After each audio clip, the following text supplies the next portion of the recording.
fuck is that? Is that a tattoo, Ryan? Where did that tattoo on your ass come from? And why does it say dream big? Small dick, big dreams. Real men tattoo their butts. That's what it says. Small dick, big dreams. How you guys doing? Horrible. Sorry to hear that. Why are you so horrible? Don't want to talk I am about it. borderline celestial. Don't want to talk. Why not? I was double rated in Mafia. Double rated? Is that when did they do like a wobbly H on you? They got together with another faction and they coordinated a double attack on my mansion. So I got hit. But you got invited to all the mafia parties, right? Mm-hmm. So you can, if you get attacked by one person, you have a fighting chance of like setting up the right counters and defenses to get them. But when two people raid you, you can only defend against one type. That makes sense. But was it your ex thruple like No, waving at I you? wish. No, There's some guy named Freddy. Thing? It was Freddy Krueger, and then this Japanese faction. Well, there was this one faction called FIX, and they're just like a conglomerate of a bunch of shitty players, but they have like a massive army. And then there's this like, Japanese faction with a bunch of powerful people, but they barely play. They play odd hours that I'm not on. The problem is most of the fun stuff happens on the weekend. So, it's like Saturday is like a big day of fighting, like big events. And that's why Steven's never engaged with us on the weekends. All he does is stare at his phone. I thought a lot about this, Ryan, and I came to the conclusion that if you guys were just more interesting than a Mafia game, then I would be engaged. Oh, what's more interesting? What's more interesting than jousting at the Renaissance Fair? I couldn't stay. We had to leave. Oh. Thanks for the invite, by the way. What? That wasn't You were at the sarcastic. Renaissance Wasn't Fair. No, Shane Gillis. Shane Gillis is my favorite comedian. Oh yeah, I love Shane Gillis too. Ryan Fucking loves Shane Gillis comedy is the shows, goat. But heaven forbid Ryan get invited to the comedy show. 'Cause would, I'm a sad panda that doesn't get invited to fun things. are you saying that I didn't invite you guys to Shane Gillis? I was Angel. Oh, that's why we. Angel, Oh, that's why we left early. Angel, Oh. Angel, were you invited to Shane Gillis? You know, Ryan, I'm going to tell you right now, I don't think I was. I don't think I ever heard Well, it of was it. a I didn't even public know you were going. event. Steven, It was a public you event. went to Shane Gillis, but we were invited the same day. We were hanging out. Oh, but this was also a date night that we scheduled like 3 months ago with a babysitter that we never get. So sorry that I had. Chris, did you get invited to Shane Gillis? Nobody got invited to Shane Gillis. We just did it on our own. Say everyone's excluded from your fun things. Well, I see Angel go to Disneyland a lot. I'm not invited to that. Hey, what the fuck, Angel? I like Disneyland. Fuck you guys, all right? That's different. That's different. Mm-mm. That's Bunch of completely pieces different. of shit. I invite all of you to all my fun things, but Ryan gets excluded Yeah. unless it's in a dark fucking dungeon where you hide me from the public. What? To be fair, my events. All because I have a heart-shaped birthmark on my butt cheek. Is that what that was? Dude, did you have to pre-order that? I wonder what happened in a past life for you to get that. That's a blessing from an angel. No. All my life I thought I was a test tube baby. What? No, really? Do you really thought that, or it just crossed your mind? Yeah, I did. I used to tell it to my parents all the time that I was a test tube baby. And then when I was older, I found out I was preemie What? and stayed in an incubator for like 3 months. Wait. Are you saying you remember? I'm saying that somewhere deep down in my lizard brain, it remembers me being inside a tube. God, is that why you have the connection to that baby next to your head? Where do you got it? You got that baby? It's like your little buddy? Yeah, you're like, we're the same. That's Lou, okay? Uh-huh. Little Ryan. He lights up and everything. It's little Ryan. That's fucking ridiculous. So, anyways, you guys gonna check out Shane Gillis's new show on Netflix? I don't even know who Shane Gillis is. Is that So I that? was invited to see It's him. like the trucks. Is the Shane Gillis the guy that does Tires. like the It's kinda like- Down syndrome jokes? Yeah, he does this Down syndrome jokes. He's kind of like a bigger white dude. He's kind of tiptoes the line between PC and Republican talk, but in a funny Yeah. way. Like, I feel like he bridges the gap. But like a lot of people find him kind of offensive, but they're also the same people who get offended by like everything. So I think I watched one of his comedies. I watched one of his comedies on Netflix that I thought was funny, but it would be like you'd make a joke that would make you laugh, and then the very next joke would be one of those ones where everyone goes ooh, and he just kept hopping back and forth all night. So but I very let's much see what's like next. the ooh type of humor. Yeah. You know, I want to feel a little Uncomfortableness. uncomfortable, like the Tom Brady That's what roast. comedians are supposed to be there for. They expose you to uncomfortable things. Yeah. The Tom Brady roast was phenomenal So good. because everybody was like telling really fucked up shit, and it was making everybody feel uncomfortable. And it's just like, yeah, that's funny. I like how, and Kevin Hart, I feel like was really good at spearheading that. Like he would make a joke, everyone would go and then he would say, "Get uncomfortable, everyone. Get uncomfortable with being uncomfortable. This is how this is a roast. It's jokes. No one takes this personally." But I really think Gronkowski was taking his like being stupid jokes real personally. He understood it was a joke at first, and then after like 10 people told him that he's retarded, he's like, "Wait a minute, guys! I thought we were joking. Am I really dumb?" Tom, like, how did you lose 30 million in cryptocurrency? Like, even Gronk was like, "Hey, Tom, that's not real money." Put me in tears. Yeah. Yeah, There there was some like really bad people. Like Randy Moss was like not funny at all, and then so bad. Ben Affleck, like what the fuck was that? It was fucking weird, bro. Hey, you be nice to Ben. Yeah, I'll be nice to him, but he He's came going- out on stage with like a weird going through- rant, and it He's was going through his second divorce to Jennifer Lopez. That's got to be hard. oh, is he? I heard Jennifer Lopez is a bitch. He didn't even make jokes. He just went up there and like ranted for 20 minutes. Yeah, I think that's what was his shtick that he was sticking to, was just like, I'm gonna go up there and rant like I'm and it just wasn't funny, Yeah. and he was committed to it, so he just did it anyways. I think he was like thinking that we would all like relate to him or relate to that feeling of like people being mean to Tom Brady. He's like, no, we all kind of fucking hate Tom Brady. Even Bill I Belichick like had some him. zingers. I like him infinitely less after that whole. Yeah, I Yeah. would agree. Like Alicia pointed out that he just had the same stupid smile on his face the entire time, like a Yeah. fucking sociopath. But like, why does Yeah, he look? he's He also psychopath. looks so different. Like he fucking fucked up his face, just like Ryan Gosling. Like, dude, they fucking did like weird plastic. Dudes need to Ryan just. Gosling looks the same. Dude, go look up Ryan Gosling botched plastic surgery and look at his like most recent like red carpet walk. It's horrible. Steven, you're an idiot. He's just getting older, you idiot. Yes, I know, Wait, I'm gonna show you. I'm going to show you. I mean, I'm looking at a picture of him from 2015 to 2024. He just looks fucking older. Okay, I'm sure. Fucking Okay, I found stupid. it. I found it. Okay, hold on. I'm gonna. How do I always. Okay, I need to share my screen. Share screen. You're getting old. The people you used to masturbate to look older, Steven. That. Crack one of these. So, Angel, how many smelling salts do you keep in your house at any given time? Box full. How much comes in a box? Okay, you see it? 20? This right 20. here. Do you see this? Yeah. Oh, No, that's not how he looks. The one on the right isn't how he looks. Yeah, it's clearly- him now. No, Photoshop. that's not how he looks. Yeah, that's Steven. him now. Botched plastic That's surgery. clearly a fake picture. That's clearly a fake picture, you idiot. No, it's real. It's real.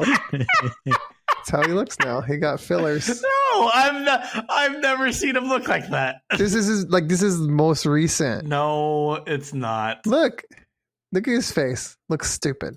Yeah, you it click looks off the normal. one that was realistic. Yeah, There, that's a unphoto.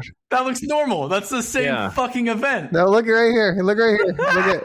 You go to the Yeah, look. You go that's to the one fucking that's like either Photoshop. bad lighting Jeez, because the other fucking- picture with the same background, he looks Oh normal. my god, dude! You guys are like in love with this Do guy, your like research, defending him. you fucking millennial. All you do is see fucking headlines. You go, oh yeah, look at this. Oh, Jeez, Ryan has a Fucking- fucking hard on white knight for this guy over here. Fucking simp, fucking loser. Go suck Ryan was a his- big fan Go of suck the Ryan Ken Gosling's movie. cost. You like fucking love The Notebook or what? Fag. He loved Ken. The Ken movie. Ken was really funny. I just want, the hottest man on earth to come back down, save some pussy for the rest of us. You know what I'm saying? What have you guys been up to, huh? Just being sad. Staying sad? That's sad. Okay. Let's get this show on the road. I'm excited to do a stupid intro question for some reason. Commits to the bit.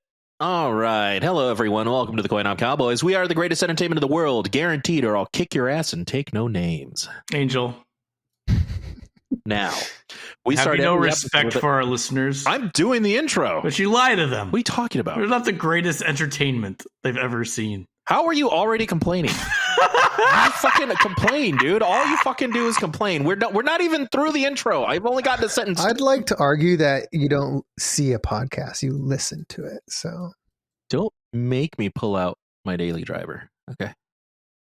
I will start writing. It's a daily driver. Oh yeah, I forgot. It's a stupid thing you call a pen. It is a Sailor 1911, and it is a beautiful work of art. How does it feel in your ass? You Angel, continue your intro. Thank you. Now we start every episode with a question that gets the boys horny with lustful urges and mindless acts of violence. I'll introduce each cowboy in turn. They'll say hello and answer a question. They're going to be in the perfect order, and this order is so perfect, it's perfect. Yeah. Can't stress how perfect this order is. Now, before we ask the question, call to action, like, subscribe, follow, and leave a comment. Answer along with the boys. We'll pick our favorite answer, and you'll get a prize TBD. You can also send us an email at coinupcowboyspod@gmail.com. We love reading and reacting to your feedback. So say hi. Let us know if you like the show. Do you agree or disagree? Let us know. So the question for this episode, I don't know if I've asked this already. The question for this episode, what's your favorite cut of meat for dinner? Okay, it could either be chicken, steak, fish, or grass if you're gay. And going first, did we?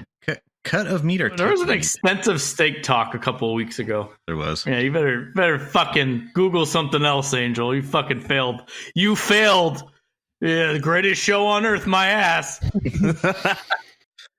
All right. Remember 2 weeks ago. I have a backup question. Are you ready for this?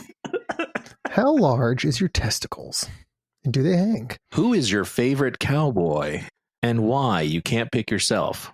Who is your favorite cowboy and why? And you can't pick yourself. And going first in the perfect order is the one and only limited edition, ready for ignition, Ryan. Oh, perfect. My favorite. What up, CoinOp-ians? It's your favorite cowboy. Never here to disappoint you. Always brutally honest. Good or bad, you get the real from the rye guy. All right? Now, Angel, who do you think my favorite cowboy is? I'm going to write it on a piece of paper. Let's see if you get it right. Hold on. It's written. Wait, but can you really Where's pick your pen? none? You didn't write anything. It's on Show me this your piece pen. of paper. Show me your I'll pen. turn it around. I want to see your daily driver. You know what? I wrote with this fantastic Pilot G2. Oh, those are actually decent. It's a fantastic pen. Those are not bad. Affordable. I'm gonna say Angel. Angel is your favorite. Has to be. Steven is my favorite cowboy because You didn't even spell his name right. You said Stepnen. he's like the fat version of me. The fat version of you. Want to have a scale off or what? I'll have you know I didn't eat for a week and I lost like 12 pounds. So you're really playing behind it. I've been eating significantly less as well. Yeah. I only had dinner today.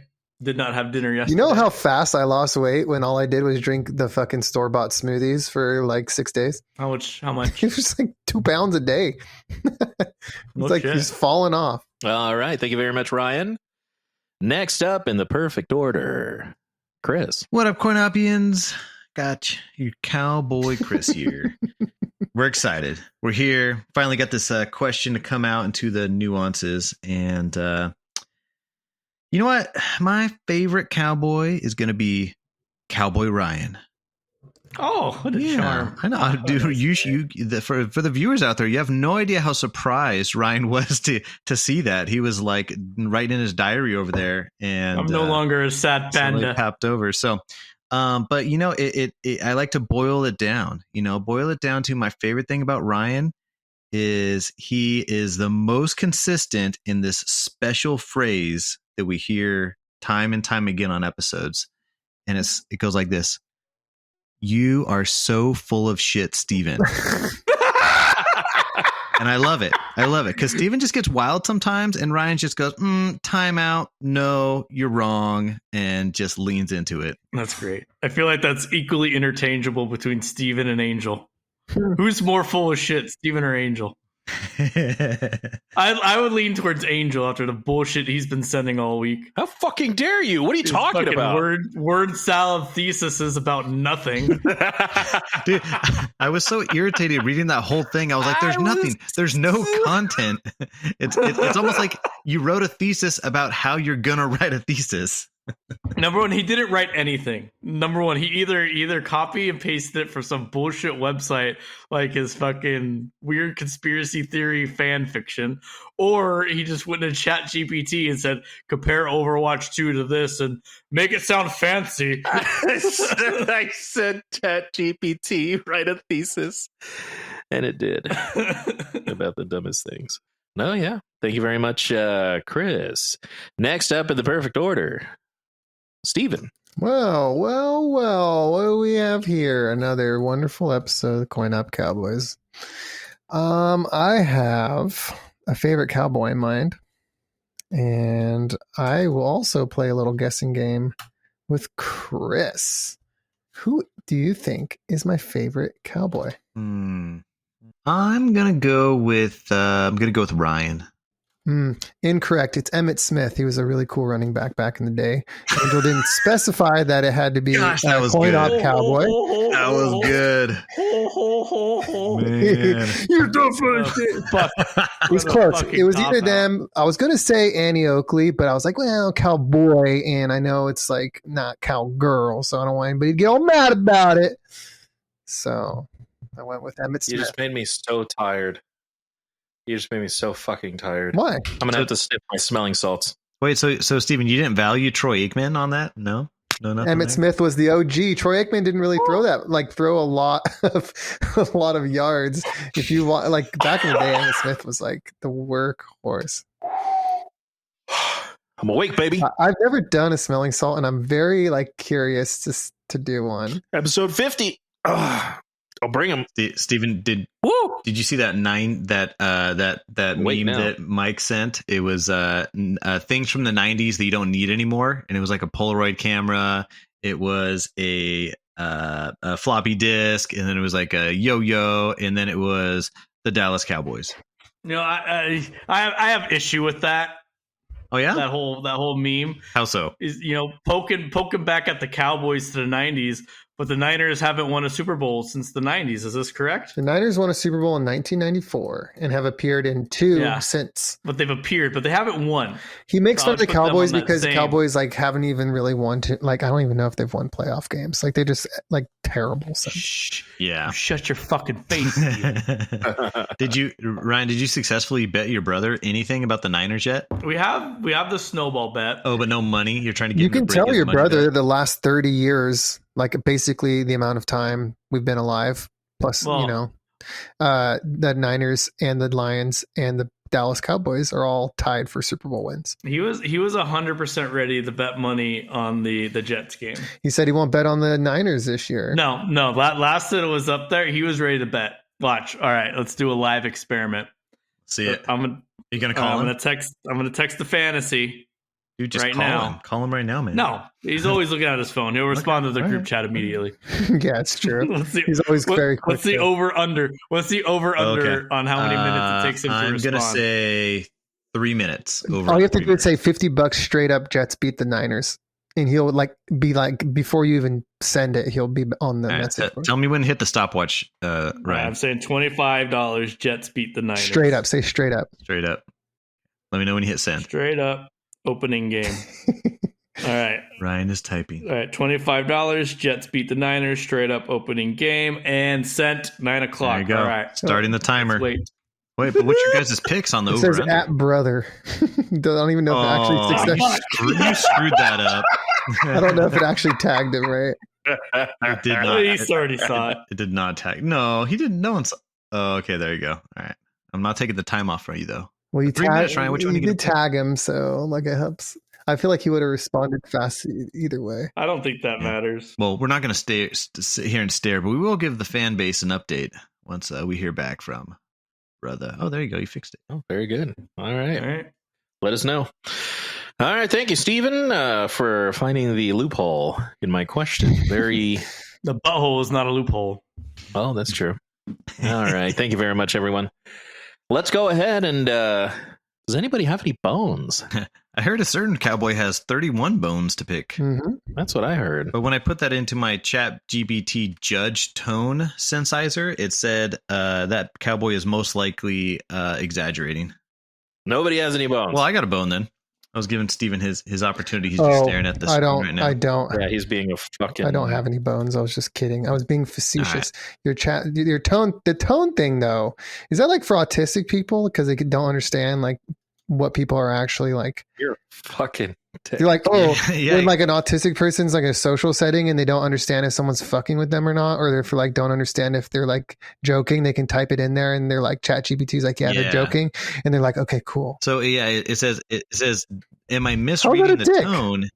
It'll judge, and then on top of that, it will give you a suggested response to this text that you thought had a tone, but it really didn't, and it'll match the tone. Right. Man, that would have made my social life way easier. When I was younger. How am I a dick for? Am I not allowed to say autistic anymore? I said I don't know. I was calling you a dick. It's like a useful tool for them. They get confused with like certain people's jokes because they don't understand that it's jokes. So, but the Cowboys, did you guys also get an opportunity to mess with that formalizer and the spiciness and see all the good stuff we put in there? What the fuck are you talking about? Didn't you see? Okay, so here I'll put this on here. What was it? Steven is dumb, and then I'm going to put most sarcastic. Oh, for all the listeners out there, you want to go to www.goblintools.com, and then at the top right, there's dude, it was like in the group chat, man. So you have this formalizer, which is so you type a statement in here and it will convert it and spit it out based on how spicy you want it and what you want your text to look like. More passionate, less emotional, more informal, things like that. So I'm going to do more sarcastic, extra spicy, and I put Steven is dumb. That is what I typed, ladies and gentlemen. And this is what it spit back. Wow. Steven is just so incredibly intelligent and sharp as a tack. I mean, the level of wisdom and brilliance that emulates from him is truly awe-inspiring. It's like he's the next Einstein or something. I just can't handle how incredibly smart he is, parentheses, eye roll. So the trick is, when it's time to close up shop at work and you're all sitting around drinking some beers, you take some of the emails that you've gotten from various people throughout the day and you plug it in here and you make it extra spicy and then you giggle about it before you go home. That could be fun. All right, but I do have a bone to pick. So here we go. All right. Everyone has their heroes, right? Yes. A guy who rides in and saves the day with that smooth cadence, ice in the veins, and unbridled rain of firepower upon their out-of-their-league opponents beneath a cool demeanor. Those are my heroes. Live by their rank and provide for the betterment of others on a national level. I drooled over his glory. However, I finally had the opportunity to fight alongside my Iron Giant. We marched straight up to that tower, guns blazing, blue-white energy crackling from my fingertips, and you know what? That tower didn't even stand a chance. I turned to honor a salute with the Almighty himself, and hey, wait, where did he go? Ryan and Steven, do you know where my hero went? No. Where? Who's your hero? He died and was awaiting to respawn. That's right, ladies and gentlemen. I proceed to watch a gaggle of mindless bots crush my dear friend and fellow cowboy Angel over and over and over and over again while we played League of Legends. He must have died like 12 times. Who played League of Legends? 2 bots. How dare you? How dare you air that? I am very good at the game. I am professionally ranked and everything. Yeah, I'm not very good. Wait, when did you play League of Legends? Where was my invite? Yeah, it was I don't know, it's probably like a week or two ago. But actually here I'll kind of roll it into this. But see, the second half of this is but Ryan, we held out at Helm's Deep for as long as we could, but on the third day we looked to the east and you know what we saw? You recognize that reference, Ryan? Ryan, look at me. No. You recognize that reference? No. Angel's brother came flying in and began ganking real players left and right when we changed matches. He played this thing called Jungle, where he dances around naked while throwing balls in the air or something. Juggling, I don't know. I don't know, but it was a sight to behold. Once I got some poor soul's health bar low enough in League of Legends, he would swoop out of the shadows and curb stomp them something fierce. It was glorious. So I am now of the opinion that Angel does indeed play against bots, but he broadcasts streams of his brother eating chicken dinners. So my question is, Angel, why have you hidden your brother from us all these years? What? Oh, I don't know. He's really, really good at video games. Like, really good. Who does he main as jungle? He was a big green, like rubbery dude. He was rubbery. Yeah. Oh. I don't. So I'm not sure. They probably have like a million. yeah. So the roundabout to what happened here was Angel on the last episode said, "Hey Chris, my brother wants to play League of Legends with you," and I was like, "A fan wants to play with me? Cool, no problem." Now I've played HOTS a little bit. Actually, I played HOTS a lot. And when he said, "Let's play League of Legends," I'm like, "Oh, it's the same thing, right?" So Angel was like, "Hey man, here's we became friend. He gave me the contacts. We're friends on whatever that server system is." And then it was like I think it was Thursday, like 2 weeks ago, maybe. I was like, "Hey man, let's do it." And we hopped on and we had a phenomenal time. But it made me realize that even though I was really good at HOTS, like League of Legends is on a completely other level. So, but it made me think. Yeah. I was like, you know what? Steven's really good at League of Legends. Steven, would you want to play some League of Legends with us next time? Yeah, I get to. I've heard it's approachable. Well, the problem is it's gotten so big and so progressed, and they release like new things over time. It's like back when I was playing, there was 50 champions, and each champion kind of would fit a role, and so you could get your mind wrapped around it, and you could get good with this couple. Now it's like a bajillion champions, and you're just like, I don't. He said there's like some 180 champions to choose from. I thought it was wild, and then it was like weird because when I select my character, I had to select if I was going to play island, jungle, mid, or duo bottom, I guess. And I was like, why does that matter? Can't I just pick a player and play? And he's like, nope, that's not how the game works. You have to pick all those. There's specific roles. You need a top lane, which is a solo mission, you versus one other guy. The middle is a solo mission, you versus one other guy, and the bottom is 2 players, and then you have a jungle who kind of roams all around the map and can come out at any time. And the middle is like more like you're in the middle, so you have to kind of like keep an eye on the top and the bottom and kind of call out things and kind of scout and keep there's these like wards or something you can put up to kind of see when things are coming. So you're like kind of the information relay to everybody else. The bottom is just like farm, get as much as you can, and then like upgrade your shit real fast so you become powerful, and then you can leave the bottom and go do fun stuff. It's a really fun game, but like the games are long. Like I felt like a match would like take 40 minutes. Oh, snap. And it's a long time after you lose to be like, oh, I'm going to go start up another one. It's like, that game would get you so fucking mad. And if you're playing with like incompetent people, like the toxicity, like the culture in that game is really, really harsh. Like you make one little mistake and it's like, you're a fucking retard. Ah! Like calling you everything, saying, just like reporting you. Man, Steven, it sounds like you're speaking from very deep experience. Would you say you've put a lot of hours in? Definitely. I probably put in like a year or two of like solid. Nice. I remember, so when Steven and I were roommates, I heard from when he'd be playing in his room, you could hear there was like, I guess when you collect coins, you can hear coins like they're falling and hitting the ground. But Steven always played, it was like this old man with a sniper. I think that was the character that I heard you playing a lot. Is that something? It's a girl with a sniper. Yeah. Okay. It was Caitlyn, and it was a girl sniper, and then I would also play Fiddlesticks, which was like the scarecrow, and I would use his pumpkin head skin, and that was like kind of like one of my inspirations for my pumpkin head, tattoo. like the horror character. Yeah, and so he was a good jungler. So like you'd be in the jungle, and all of a sudden his ability would be like to teleport, you would teleport using an ability, but his special was this like AoE like swarm of crows, and like so you would jump out of the jungle, like surprise everybody, and like unleash this like massive AoE, and it was so much fun. Ganking. Oh, I loved using that word. He's like, let's gank these people. And I was like, let's what? And then, yeah, it just means like beat them down. It's like, I'm coming out of the jungle and we're going to fuck them up. So I'm going to gank them on the bottom. Like coordinate it with the people. Okay, I'm coming in, and then they do something to kind of like freeze them in place.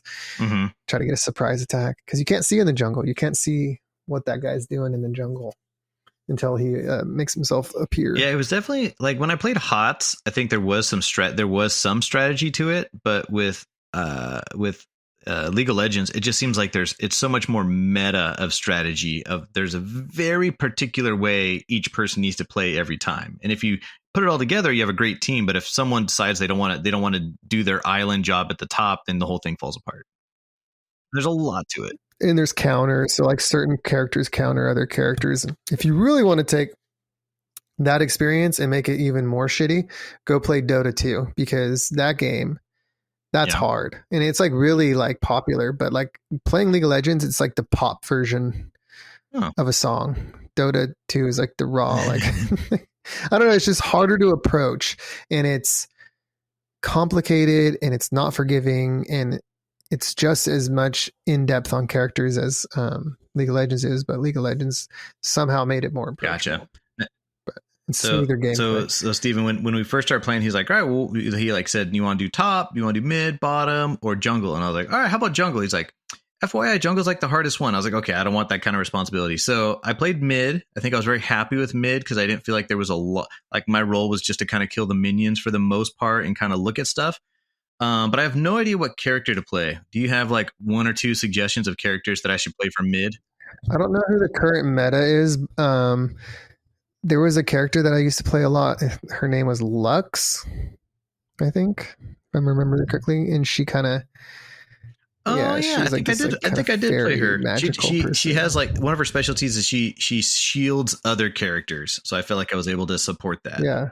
Let them do the ganking. Let me see who the top. So there's someone called Katarina, Lux. The people that I remember, Vladimir was fun. He'd like suck blood from things. There's like really high. Oh, Annie was like one of my favorite. There's like this little girl character, and her special was to summon a big teddy bear to like fuck you up.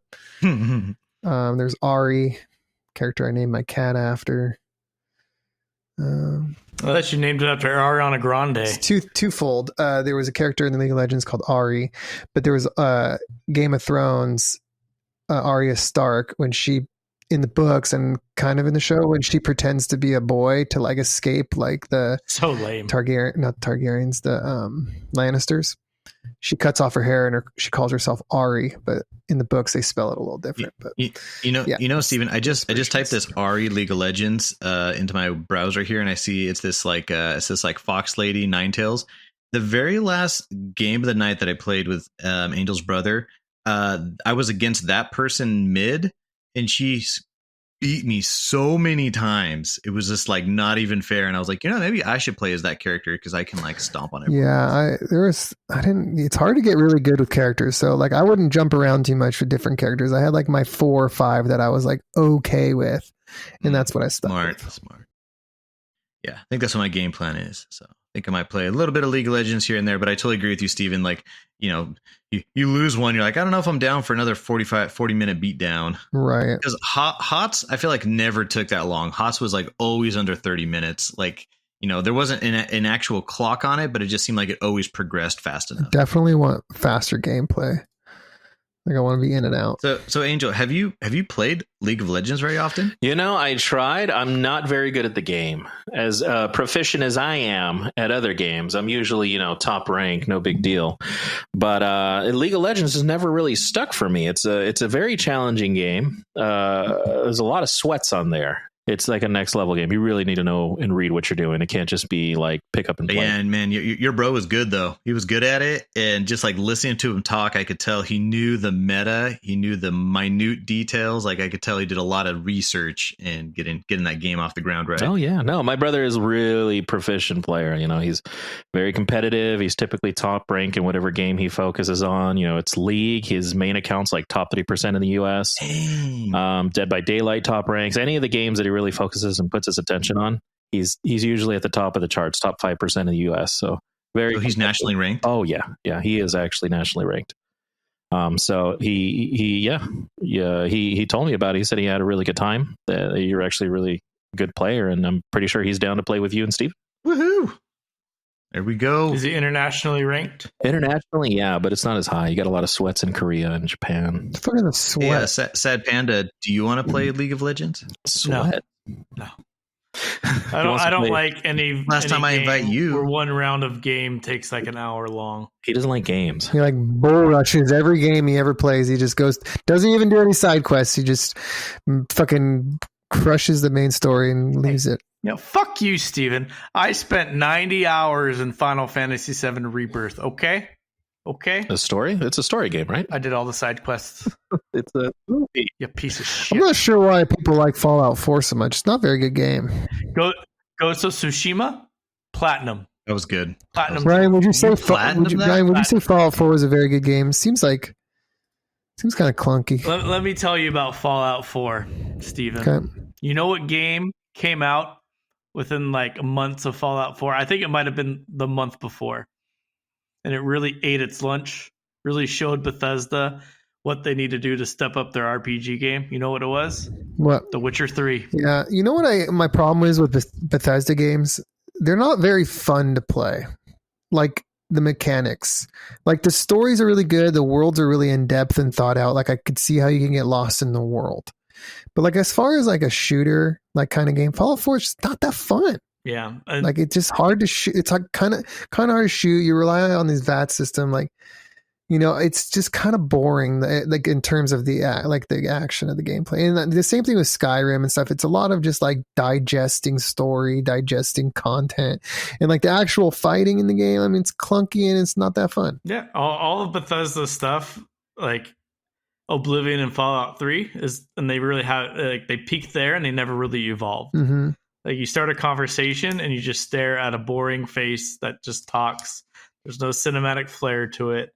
90% of the quests are ho-hum fetch quests with not much depth to it. And they never got much better than that. Like Starfield, I had a lot of hope for. And it came out and it was like, why did this take you so long? It's really copy paste what you did before, but in space. It's not. Why can't somebody make a good MMO where you literally just fucking have a spaceship and you go around and you do fucking cool ass shit with spaceship? Like everybody makes a space game and they fuck it up.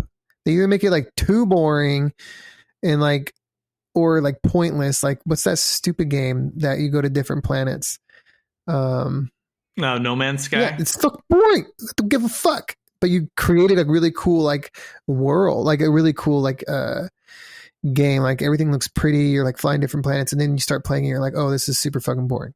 Starfield, super fucking boring. Like I just couldn't even get into it at all. Like I just want to get in a spaceship with my homies and I want to Battlestar Galactica the motherfucker, and I want to like go to planets, conquer them, build up my fleet, build up my ships, and have like really cool dog fights in space. Well, the main problem is game development's just straight up broken right now. What's the other game that's like a huge MMO? It's a space game. It's a huge MMO, but it's like boring. It's like all politic based, and it's just like and there was like this huge event that happened where like EVE Online.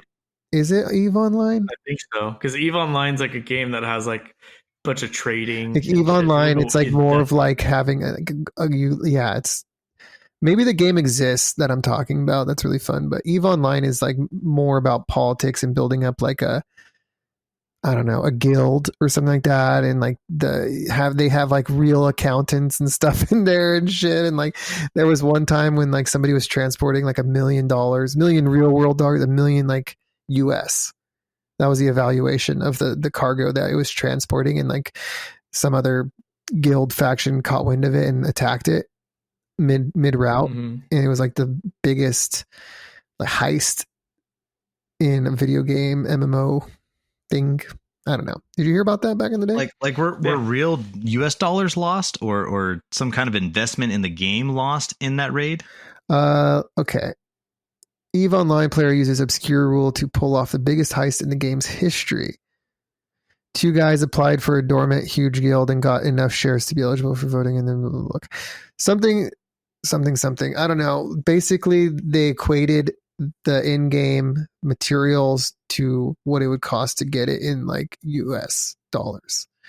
And so it was like thousands upon thousands of dollars that these guys stole from a ship. Like Yeah. I'm like just another I player. just read about it on Reddit one time and stuck with me for a while. There you go. I don't know. I can kind of respect that because it found its audience. Like, it's a very niche thing Yeah. that some people got very into, and I think that's cool. I like shit like that more than like stuff that's overly mainstream and it doesn't deeply appeal to anybody, and people just get interested for a couple weeks, and then they bounce. Yeah. It's hard to find a game that's going to hold your attention for a while. And yeah, I don't know. Like, there is a space game that I want to play, and it might be out there. I just haven't found it yet. Well, ladies and gentlemen, we went ahead and stopped the timer on Ryan's brother responding. Oh, I completely to forgot. How long did it take? the betting to the betting baiting, and it was just under 5 minutes. Ooh. So the over under was 3, and over 5 was the money. So he said, I would 100% take that bet, but I'm staying true to my word, not betting money on the Niners this year. I'll bet you something monetary. I'll get him to bet money before this episode airs. Tell him that they won't win a game till week 5. Something like that. Just make it more and more ridiculous until he takes the bait. That's right. Right. Take it. It's You for have science. to break his word. He was ready to bet money the other day. I'll get him.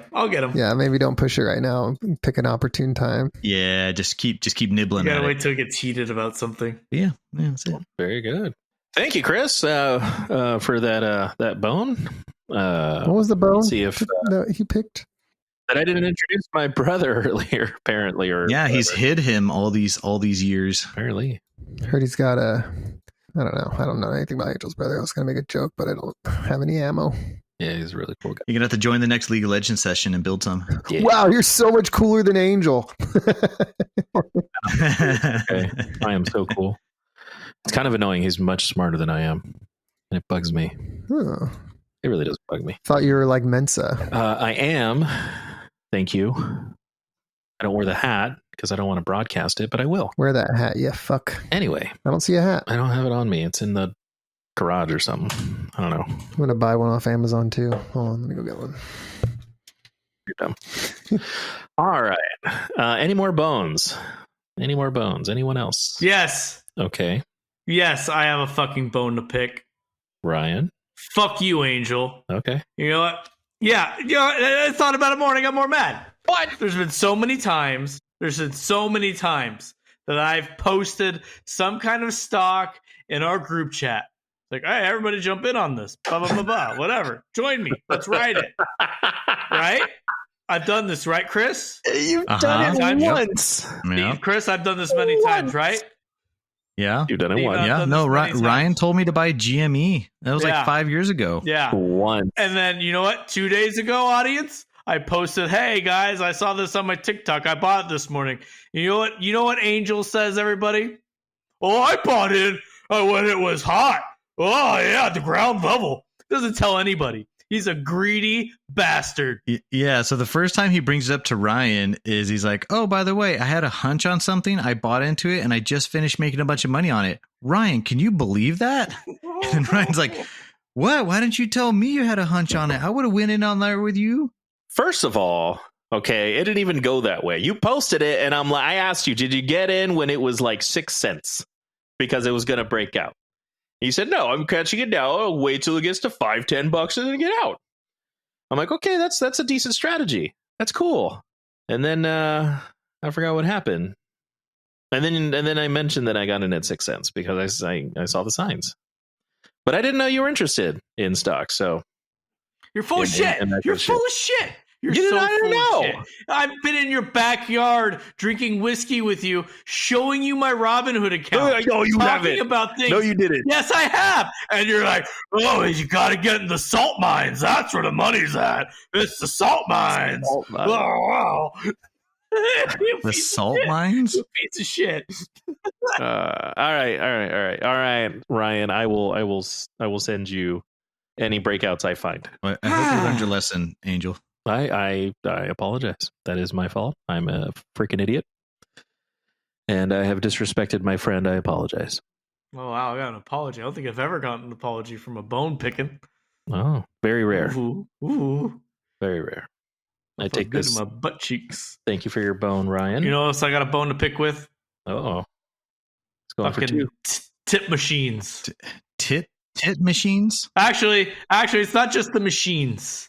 I expressed earlier that tipping has caused great anxiety in my life recently. Yep. And it's probably not for the reason you're thinking, Chris. Why do you think it is? I thought you didn't like tipping machines because you're super cheap and you don't think you should pay people extra. They should just make the prices correct from the get-go. So you'd rather put 0 tip on everything and just pay what it's worth. Not necessarily. I believe in was tipping. I close? I believe in tipping good service. No, Christopher. Can you tell I've never worked in service? Like, I don't think I've ever gotten tips in my life. So it's very easy for me to be like, what's the point of tips? But maybe if I delivered pizzas like Steve, and I'd be like, that is hard work. You should probably tip those people. What's been causing me anxiety lately is second guessing how much I actually either wrote down on the receipt or if it can be read properly or punched into the machine. Oh, well, but I mean, there's like 4 buttons. Do you do the custom button and try and do the math yourself? Oftentimes I will do the custom button. Because what's the number you're going for? They're going to give you 15, 18 and 20% or something? Well, for instance, at the Renaissance Fair, we went to some fucking food stand and they got something or booze or whatever. And then they hand you the little thing and it says your total is this, tip, blah, blah, blah, and you can enter an amount. And I think I put in like $1 or something for like a beer. And then the whole time I was like, did I put $1? Or did I actually accidentally say $100? And that was in the back of my mind until it finally showed up on my credit card. And then which was probably like days later, right? Yeah. And then when I'm at sit-down restaurants, I've gotten to the habit of like obnoxiously putting like 10.00 line and $sign right before, because I'm like, what if they add an extra number to the front? I don't know. And I think, did I put it in clearly? Did I write it wrong? Did I put the period in there? I don't know. And then I worry about it until it shows up on my credit card. Oh my God. And this is a very recent thing that I've been struggling with. Has that ever happened to you though? Like, have you looked at your credit card receipt and was like, oh, it's $100 more? It's never happened. It's never happened. It's irrational. But now the restaurant thing's gotten to a point where I often take a picture of the receipt just so I'll have evidence. Like if something happens and then I can dispute it. It's like, say, here's a picture of the receipt. I don't know. Man, dude, am I boring you, Steven? Yes. Piece of shit. He's honest, at least.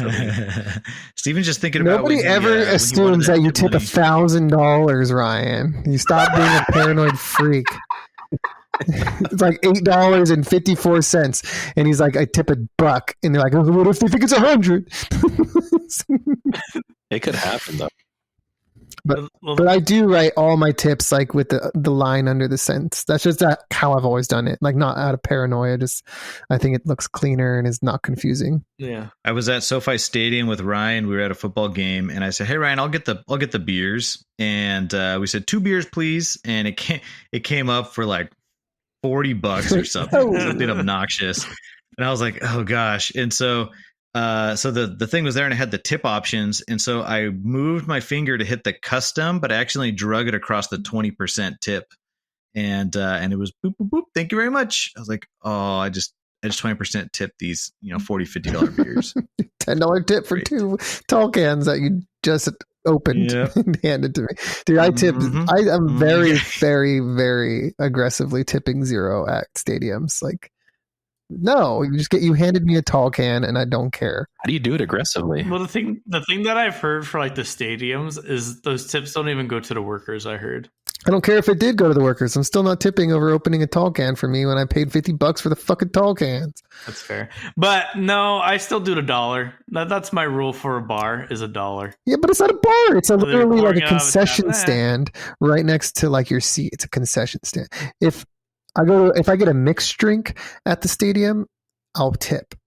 But if they're just giving me a tall can, no. $1 per drink. That's my rule. Ryan, do you remember the olden days where you'd be at some form of event and you're like, I want a beer. You're like, you know what? I want 2 beers because I don't want to come back here. You know what? I'll take 3 beers. And they're like, we're only going to give you 2. Yeah. And then of the 2 beers, they give you 2 like regular itty bitty beers or cups of beer or whatever.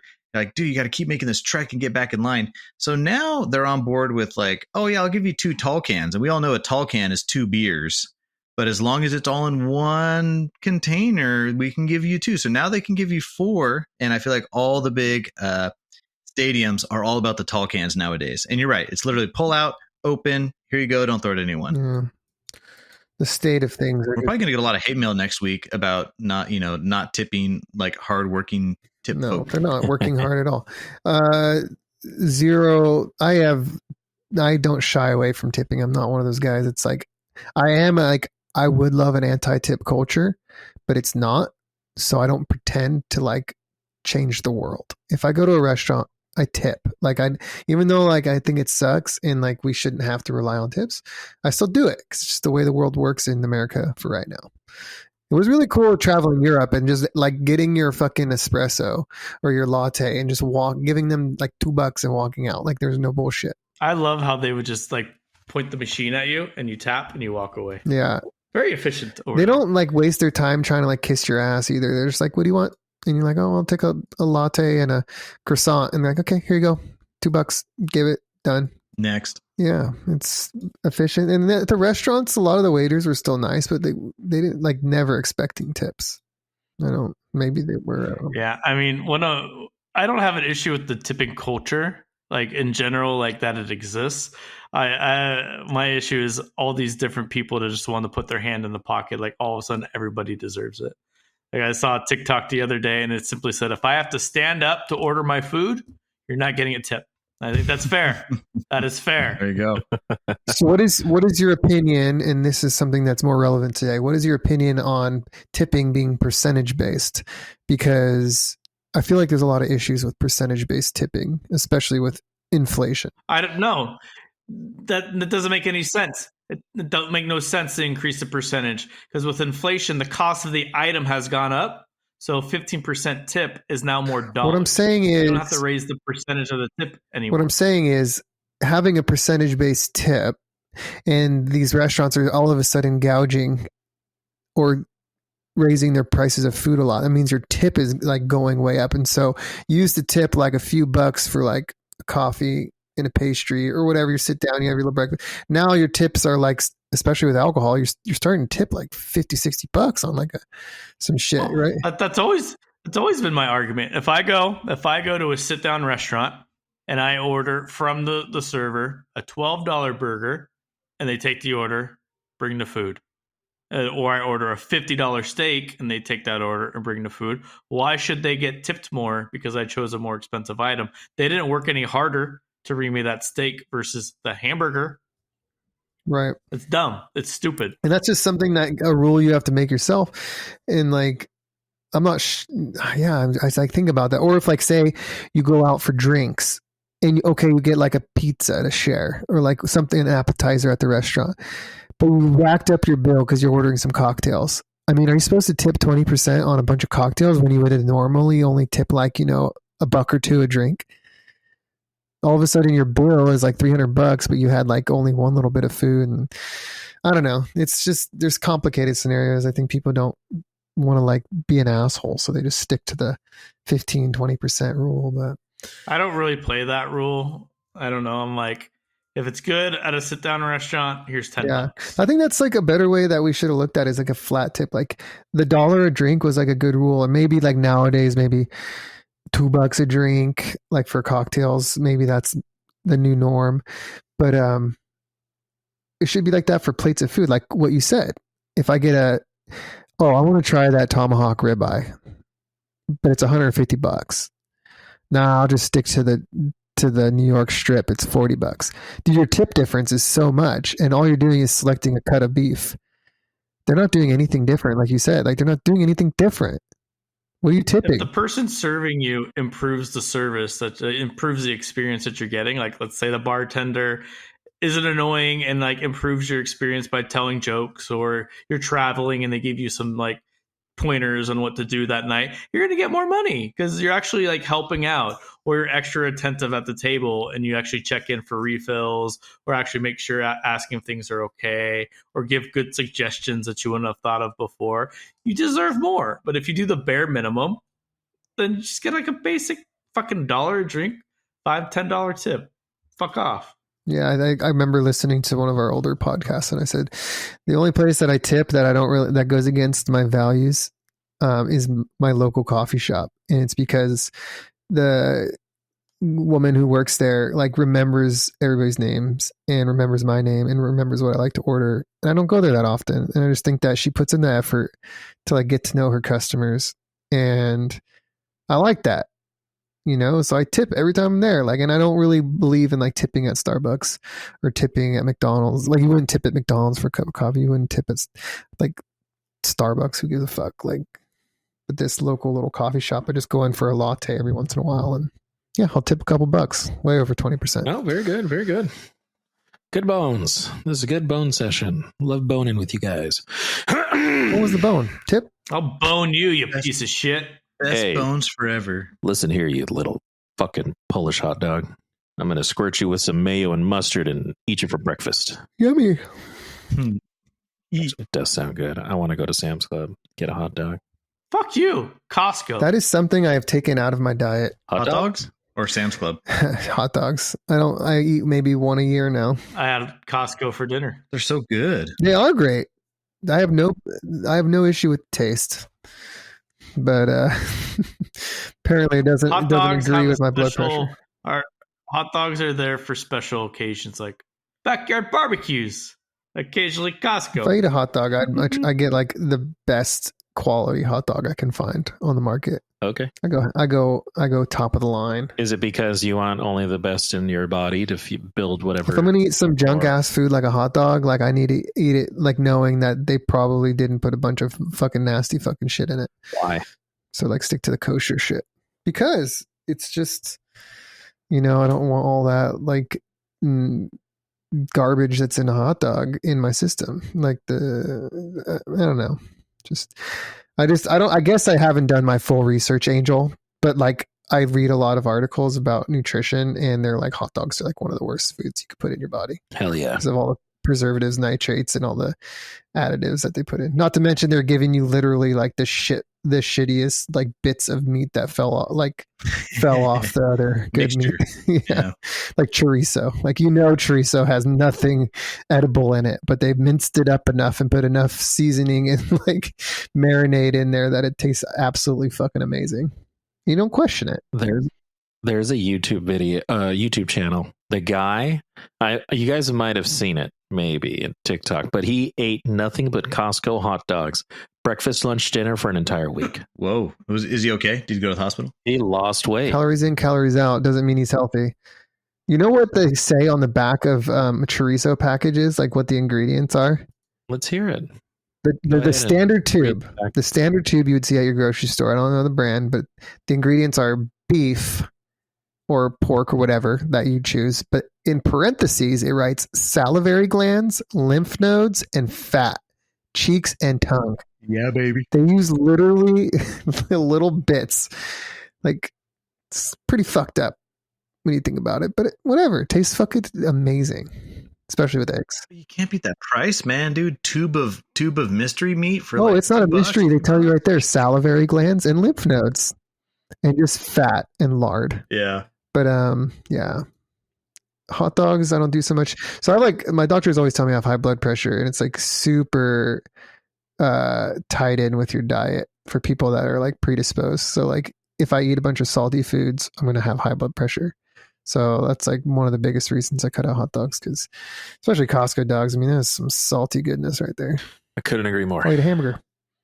It's delicious. Yeah. His latest video is he eats nothing but rotisseries, In-N-Out burger for breakfast, lunch, and dinner. Yeah, I saw that. So like that, the urban legend. It reminds me of like that urban legend of the guy's like, I'm going to prove that it doesn't matter what you eat, it's the calories. And he ate like Twinkies for a month, and he lost weight. That's crazy. What do you think you could eat any food? Like, I don't care. Like, you can hand pick the food, but could you eat one specific food for 30 days if you had your choice? Yes. What would it be? Absolutely. Yes. My specific food. For 30 days. Breakfast, lunch, and dinner. Hamburgers, cheeseburgers. I could. It has to be the same cheeseburger. Which one? The same exact cheeseburger. Mm-hmm. I could eat a McDouble from McDonald's every day. with mac sauce on it every day. Yeah, I want to try that.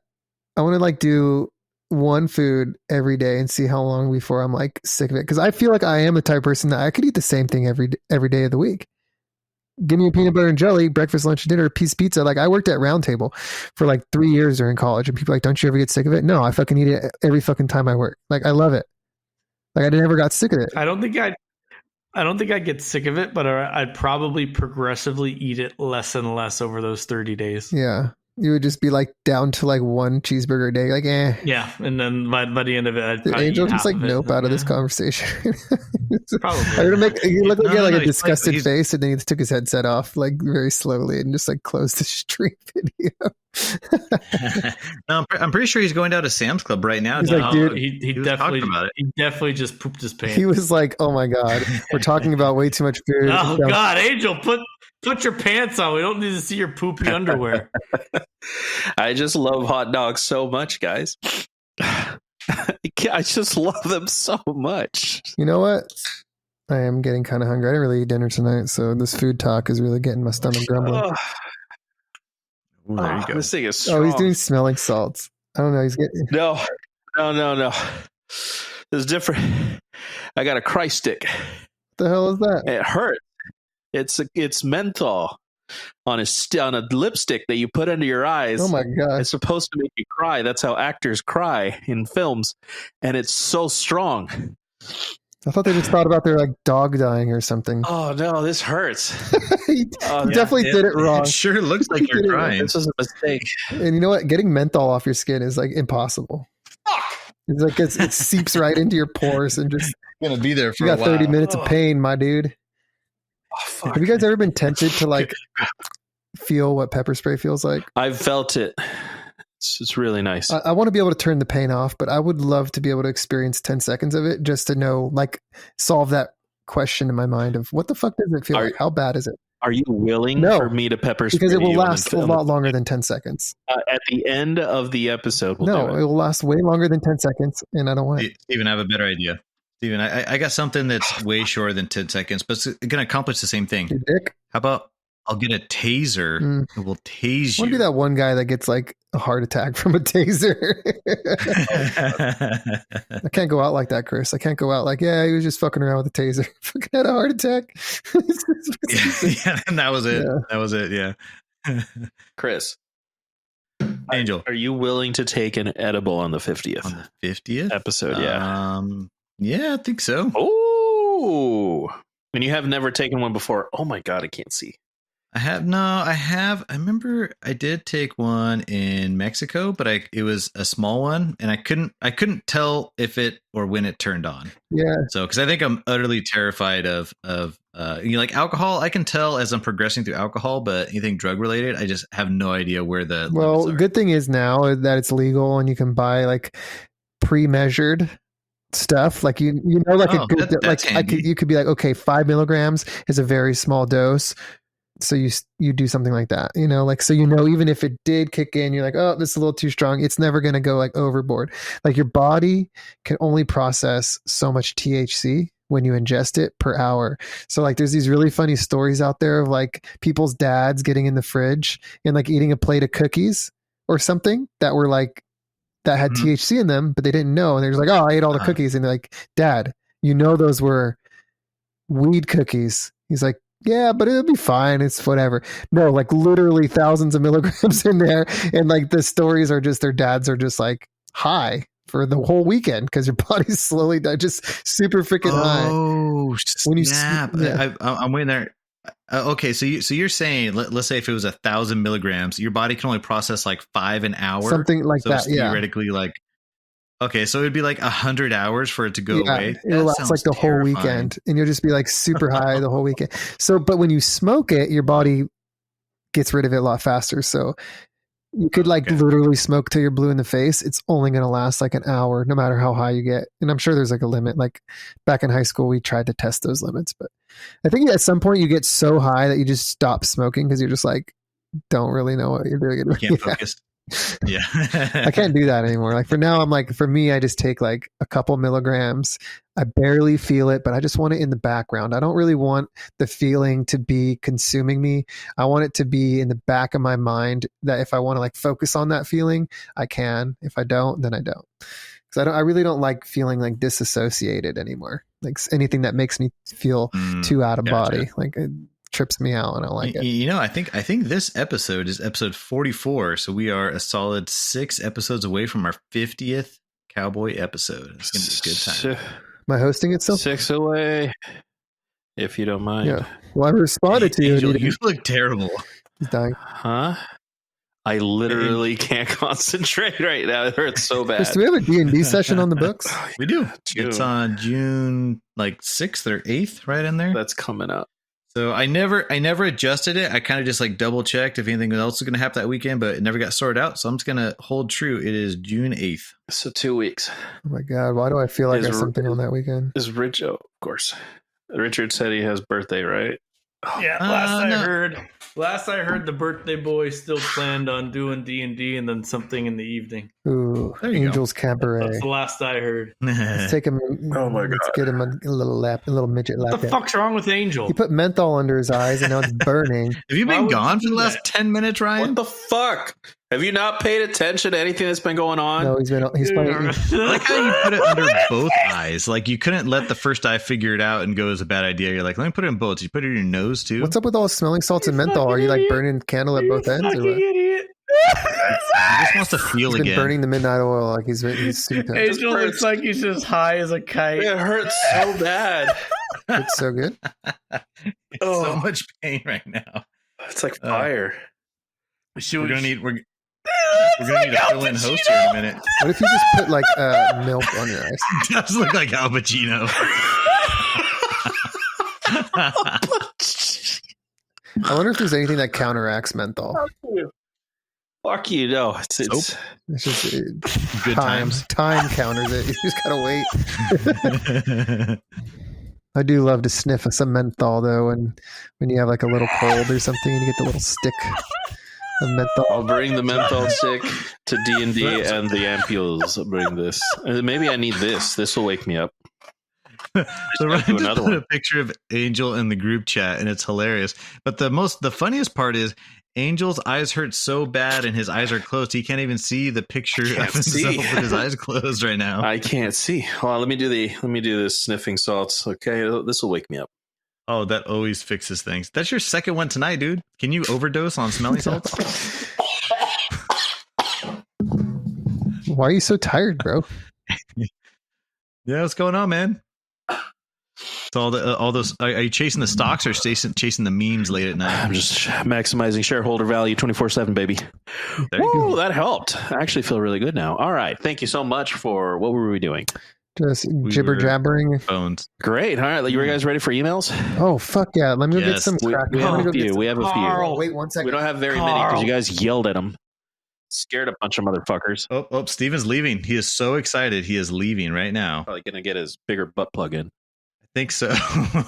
he's coming back with something ferocious. Fucking faggot. Maybe he's gonna get maybe he's gonna get a daily driver and a scroll, and he's Oh. gonna write them back. Daily This is driver how thing. we know for a fact that the emails are fake because Angel can't even fucking see right now. And he's gonna quote unquote read emails. I could see now because I did my salts, baby. I just took a big hit of ammonia and alcohol.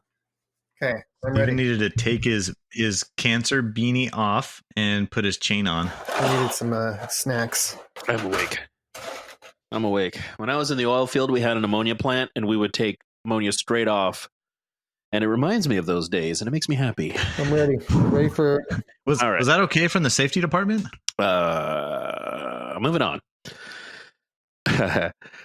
We have 2 emails. Actually, we have 3 emails. I don't know if I read this. Does Tammy sound familiar? yes. Tammy Good. does sound familiar. Okay. Well, I'll fucking remember. I'll see. Okay. Whatever. Read it anyway. Email. Yeah, we'll read it anyway. I'll cut it out if we need to. Email from Tammy. Hello, Cowboys. The intro question for episode 41 is a classic. Love hearing each of your responses, but Steven is cheating. What is it? What was the question? Cheater. Wait a minute. Oh, that's the uglier, fatter, what was it? Ugly? Would you rather be ugly, fat, smell? short, or dumb? Oh, I said dumb. Yes, you did. And Chris said, I don't remember. I don't either. Shit. I know I said dumb. I was Steven cheating. I said fat because you could always lose it. Yeah. Well, okay. So she says, Tammy, she says you're cheating because aren't the changes permanent? You can never lose the weight, just like you could never become more smart, more pretty, handsome, or taller. Boom. Loophole. So you would. Yeah, because that's what Steven would do. He would win with the fat, and then he would just like not eat dinner for I'm going to give 3 Tammy weeks. a real answer if it's permanent changes. I'll do shorter because my wife's 4'11". Damn, no way. She could still wear here. But if you were shorter, she wouldn't love you anymore. Maybe not. Short kings win, though. Dude, her whole family's like 5 foot. Dude, I'm going to still be tall. I feel so good about Way myself. to chew into the microphone. You're welcome. I'm eating Trader No Joe's. wonder Tammy hates you. Trader Joe's chocolate cats. They're really good. Chocolate cat cheese. Wow. Like animal crackers. You know, it's funny. I think when I like shortly after I met my wife at the time, or the girl I met at the time, and she's my wife now. I remember when I told her I was 6'2", and she was like, I was impressed of myself being 6'2", and she's like, you're on the shorter side. And I legit think if I was any shorter, she wouldn't have walked up to me on day one. That just would have been it. So I think the height is what's holding it together for me. So, for the record, you're calling your But wife shallow, I can right? handle getting fatter.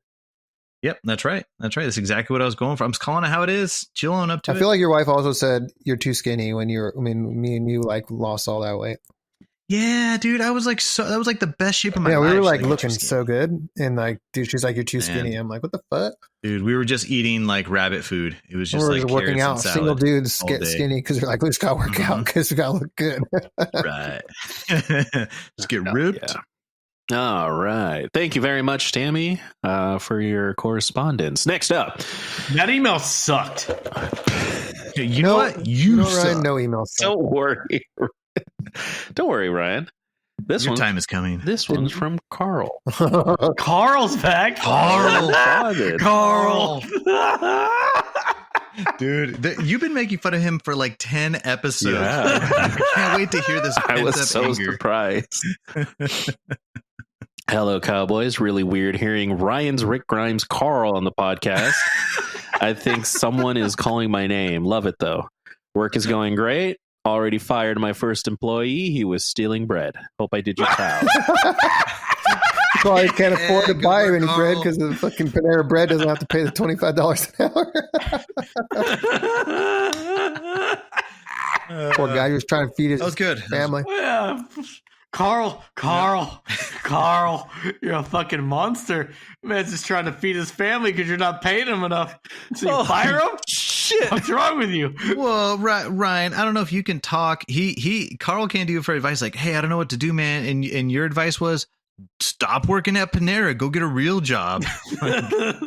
You know? That was messed up of you, Ryan. Funny. but Angel. messed up of you. Glad things are going well, Carl. Speaking of return emailers, does Megan have anything to say? Or I don't know if those have aired yet, actually. I don't think No, so. that is not Or they aired would have yet. just aired. Yeah, Yeah, it has I not expect aired some hate mail coming pretty soon. Oh, yeah. Yeah, dude, you I think I deserve hate mail for spent that like a one, whole man. episode calling her a cunt. yet. Dude, it was like Dude, 30 Steven, minutes. Did you listen back? Did you listen back to yourself on that episode, man? I was like, dude, he's got. Megan just she opened up something that he was already hurt on and I feeling. didn't know that so, episode came out. You know, I hope he got through that. What about Oh, Jasmine? no, Yeah, man. Well, we're up to date right now. Right in, All the episodes are out right now. No, Jasmine did not write in. We have one more. Oh. Yeah, you guys have been yelling at him. You guys got to be nicer to our coin op. Carl. I think they like Carl. it. They're gonna write in to get roasted. That's what's gonna happen. Hey, Angel, before you read the next email, Yeah. Carl, can you send us links to like unlimited beverage club members or something?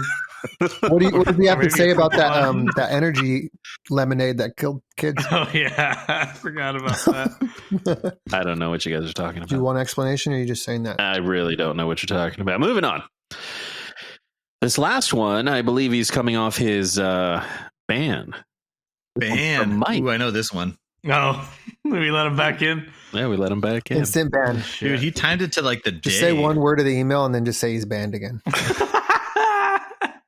Dear, Hey, Cowboys. If it has anything to do with 49ers, stop immediately. No, I'm still upset that the fucking Niners Lounge has not done a Super Bowl episode. Can you be a true fan podcast of a sports team no, they're if your team makes the Super Bowl and you don't follow up the chat about the Super Bowl? Ryan. It's called one thing. It's called bandwagoning. They only are there when they win, but when they go through hard times and they lose, crickets. They're ghosts. Because You're fans my ass. The one episode that I listened to, they said, "Rush, it's not just about being fan. This is a lifestyle. We're a lifestyle being a Niner fan." But not when they lose the Super Bowl. Apparently not. But here he is. Hey, Cowboys, your number one fan here. Fuck you, Matt. Cowgirl Ryan requested an update on the Niners Lounge. No. Perfect timing. I wanted to let you finish before I read that. So we lost our producer when we found out he was secretly an Eagles fan. Niners Lounge still lives on as we do weekly Spaces on X. Wait, What the fuck is a space on X? What the He does weekly Spaces on It X. used to be Twitter. What does that mean? What is a space on X? Excuse me. That show had a producer because I'm pretty sure it was uploaded from like a Nokia. It's just like the microphones they used were like some stupid like $5 mic they shoved up Mike's ass and tried to record through his dick. Like that's all it sounded like, and it was pixelated and shitty. There was no producer. They should have fired him for being a shitty producer, not an Eagles fan. Missing the point. I just picture four guys just surrounding his penis, just fucking talking into it. All right. This does not have an option to post in podcast form. We don't just talk the positives. Negatives are brought up. Keep up the great work. Your number one fan, Mike. Sent from my iPhone. I'm looking Set from my now. iPhone. Oh my god, it's like baby reindeer status. You guys watch that? The first three Oh my episodes god! are so So good. when I was recovering And then from the my fourth little episode. surgery thingy that I had, like Mel's like, "Oh, put on some TV. It'll distract you from feeling like shit." I'm like, "Oh, okay, that's fine." So I put on Baby Reindeer because I heard a lot of shit. Dude, it fucking creeped me out so bad, and I was like on painkillers, and I had this really like vivid dream that like this bitch was stalking me, and I like looked out the window of my bedroom, and I thought I saw someone out there, and it was like getting in my head, dude. I turned it all off, and I put the TV in the corner, and Mel's like, what are you doing? I was like, I can't watch it. It's fucking freaky. I can't watch that. What part tripped you out, Ryan? Why'd you What's stop? it about? all the anal rape on episode 4. So it's this bartender guy who's like a kind of shitty comedian, but he's trying to do his thing. That is really nice to this like heavy set woman that comes into the bar. She's kind of like down on her shit, and he's like nice to her, gives her tea, talks with her like a bartender would, shoots the shit, and she keeps coming back and back. And he's like finding out that she's just like obsessed with him, stalking him, and like the Facebook stuff starts happening. She like is a full-fledged stalker with like a criminal history of stalking. And it's just like him dealing with this stalker, but also dealing with his own demons. And it's like actually a really good show. I ended up finishing it because I wouldn't let a show freak me out. And I was like, fuck that shit. I'm going to watch it. I stopped the painkillers and finished it. But like, yeah, at some point he goes into his history of wanting to become a comedian, and this guy like tries to take him under his wing. He's like this kind of like big shot writer guy, and he's like promising the dude like, hey, I'm going to make you a writer and doing all this stuff. But he's also like grooming him and like getting him fucked up on a bunch of drugs, and like then it turns to like raping. Like rapes him a bunch. Yeah, dude, what the But the guy's so fucked up, like it like fucks him up and traumatizes him. So he's like, I don't really even know who I am anymore. And like half the show is him trying to figure out like, is that a part of me? Am I gay? Am I straight? Like, what is wrong with me? Why do I want this like bad stuff? Why am I why am I drawn to like traumatizing stuff? And comes full circle at the end of the show when he like breaks away from it all, but then like meets a nice bartender at like a bar, and it kind of alludes to the fact that he's going to be the stalker now, and he's just like not recovered. Ooh, good twist. It's definitely entertaining. It's definitely weird and bizarre, and The first 3 episodes are great, and then it gets really weird. yeah, the raping stuff is like only like one episode. I mean, But it never recovers from that. It turns into like a super drama from that point. I guess. I don't know. I think you just dipped because you're like a little bit like. I finished it. We finished it. Oh, you did? Yeah. Oh, okay. You fucking asshole. Oh, I thought you said you quit after 3 episodes, and I was going to say, No. oh, like, yeah. Anyway, I'm on X right now, What's X? and I'm looking up the Niners Lounge, and I see no evidence of a space or anything. There's no Twitter presence here. When's the last post? The last post was October 25th. Last year? Yeah. Wow. Yikes. Yeah. I don't like being lied to. Ban him. All right, that's another 3-month ban for Mike. Now, Steven, so a question for you, like, is your back okay? Like, is it feeling better now that you got that like dick reduction? Like, are you more like centrally balanced now? Yeah, so it was a lot of lower back pain. That's, it's still a little bit there, Chris, but it's feeling a lot better. Nice. I heard if you I think you did the right tattoo thing. your nipples, your back will stop hurting. No, my procedure, yeah. Yeah, it was definitely a reduction. Very good. All right, that wraps up the mailbag portion. Thanks, Carl. And my eyes stopped hurting. So was that it, Angel? Is it my time to shine now? Yes, sir. It's your time to What? shine. What are you doing now? Woohoo! An hour and a half. I What are you knew doing this now? opportunity would present itself. So I'm tired. during this experience with Angel's brother, he offered me this small sampling of super stardom and publicity. He said I was his favorite cowboy, and he was so excited to play his game with Cowboy Chris. You know what? It humbled me. It reminded me that we are here for the fans, and I wanted to do my part. It was a great time. He said his favorite episodes were the body analogy, where I described how I turned to different cowboy personas and failed miserably, and then we just kind of described the different cowboy body parts and whatnot in the comparison. He also said he liked my David and Goliath segment, which brought me great joy because that was probably one of my best works. But regardless of what Steven and Ryan said, his favorite segment is Decisions Were Made, and he couldn't wait for the next one. Now, I paused there for a moment because this made me realize that has been quite some time since I've done a decisions segment. You did this last week. Mostly because we needed to find a way to trim our episodes, and I obviously was eating up all of our time. But see, Angel's brother, I know you're listening. Get real close to that speaker and listen carefully as Cowboy Chris is about to take you through Decisions Were Made at the Right Time. Ooh. Damn. I got chills. What I was going for. So, my pride and joy, the Dave and Goliath segment, was coined from a book by Malcolm Gladwell.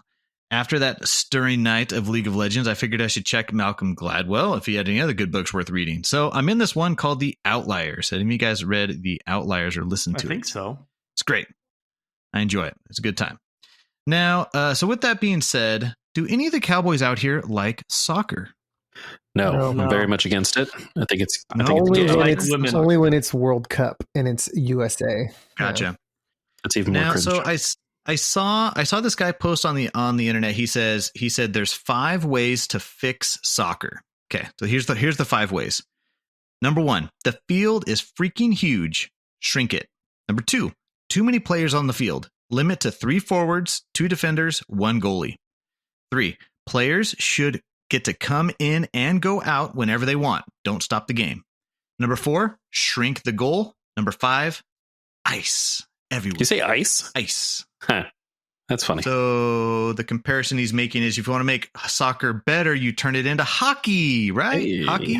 You guys like hockey, right? Yeah. Now, Ryan, I know you're a Detroit Lions fan, but are you also a Detroit hockey fan? No, I go for the Ducks, baby. Quack, quack, Oh, quack. the Ducks. Steven's a Ducks fan too. I think. am a Southern California hockey fan. It could be either team. I'm not. There you go. I never aligned with either of them as a kid, so You go both ways. I go both ways, guys. You finally got the answer you were looking for. Be a fucking pussy. You know, Ryan, Detroit is the Detroit Red Wings, which is one of the more legendary hockey teams. So if you ever want to get on your back-to-back Detroit stuff, you can't go wrong. So do you guys like, would you say hockey is one of your more favorite sports? Like, or would you put it up there? You like going to the games? Anything you like about Hockey it? is Or it fun dumb? to go to a game and witness it in person. Watching it on TV just doesn't connect with me whatsoever. Got it. You think I think that the thing is that the puck is so hard to see. on TV. It's a good point. Do you think what if they put like a light in it? Maybe that would fix it. They do have like the little Strobe light. highlight that they tried out a couple times, but nothing's stuck yet, right? Yeah, nothing stuck. Yes, Ryan. It really bothers me that hockey. What the fuck was that? It really bothers me. Sounded like a hand fart. That fighting is not legal in hockey, correct, Chris? Because it always results in penalties, so it's a not penalty, legal. for sure. Correct. Right? Yeah, you're not technically allowed to do it. It's just, are the refs gonna like? I mean, in other sports, like if you charge them out in baseball, they'll stop you, And you'll get no time. suspended 3 games or But 4 games, in 5 hockey, games. And it's a penalty, but they let them do it. yes. And some players are there just to disrupt the flow of the game and cause a ruckus and kill the momentum and start a fight and pull the penalty. It's fucking stupid. It's childish. Got it. Okay, so you don't like hockey because they can't fight. Got it. No, I don't like hockey because they do fight even though it's illegal. Fuck off. Gotcha. You literally are attacking the best part about hockey, which is that they let them fucking take their aggression out when they need to take their aggression out. It's dumb. What is dumb about it? It's unprofessional. Go It's watch not Go legal. It's just as illegal to fight in hockey as it is in basketball, except they allow it because they're so desperate for ratings. They're like, let them do it. People might actually It's never watch been this about shit. that. It's never been about that. Fighting in hockey is a part of the sport.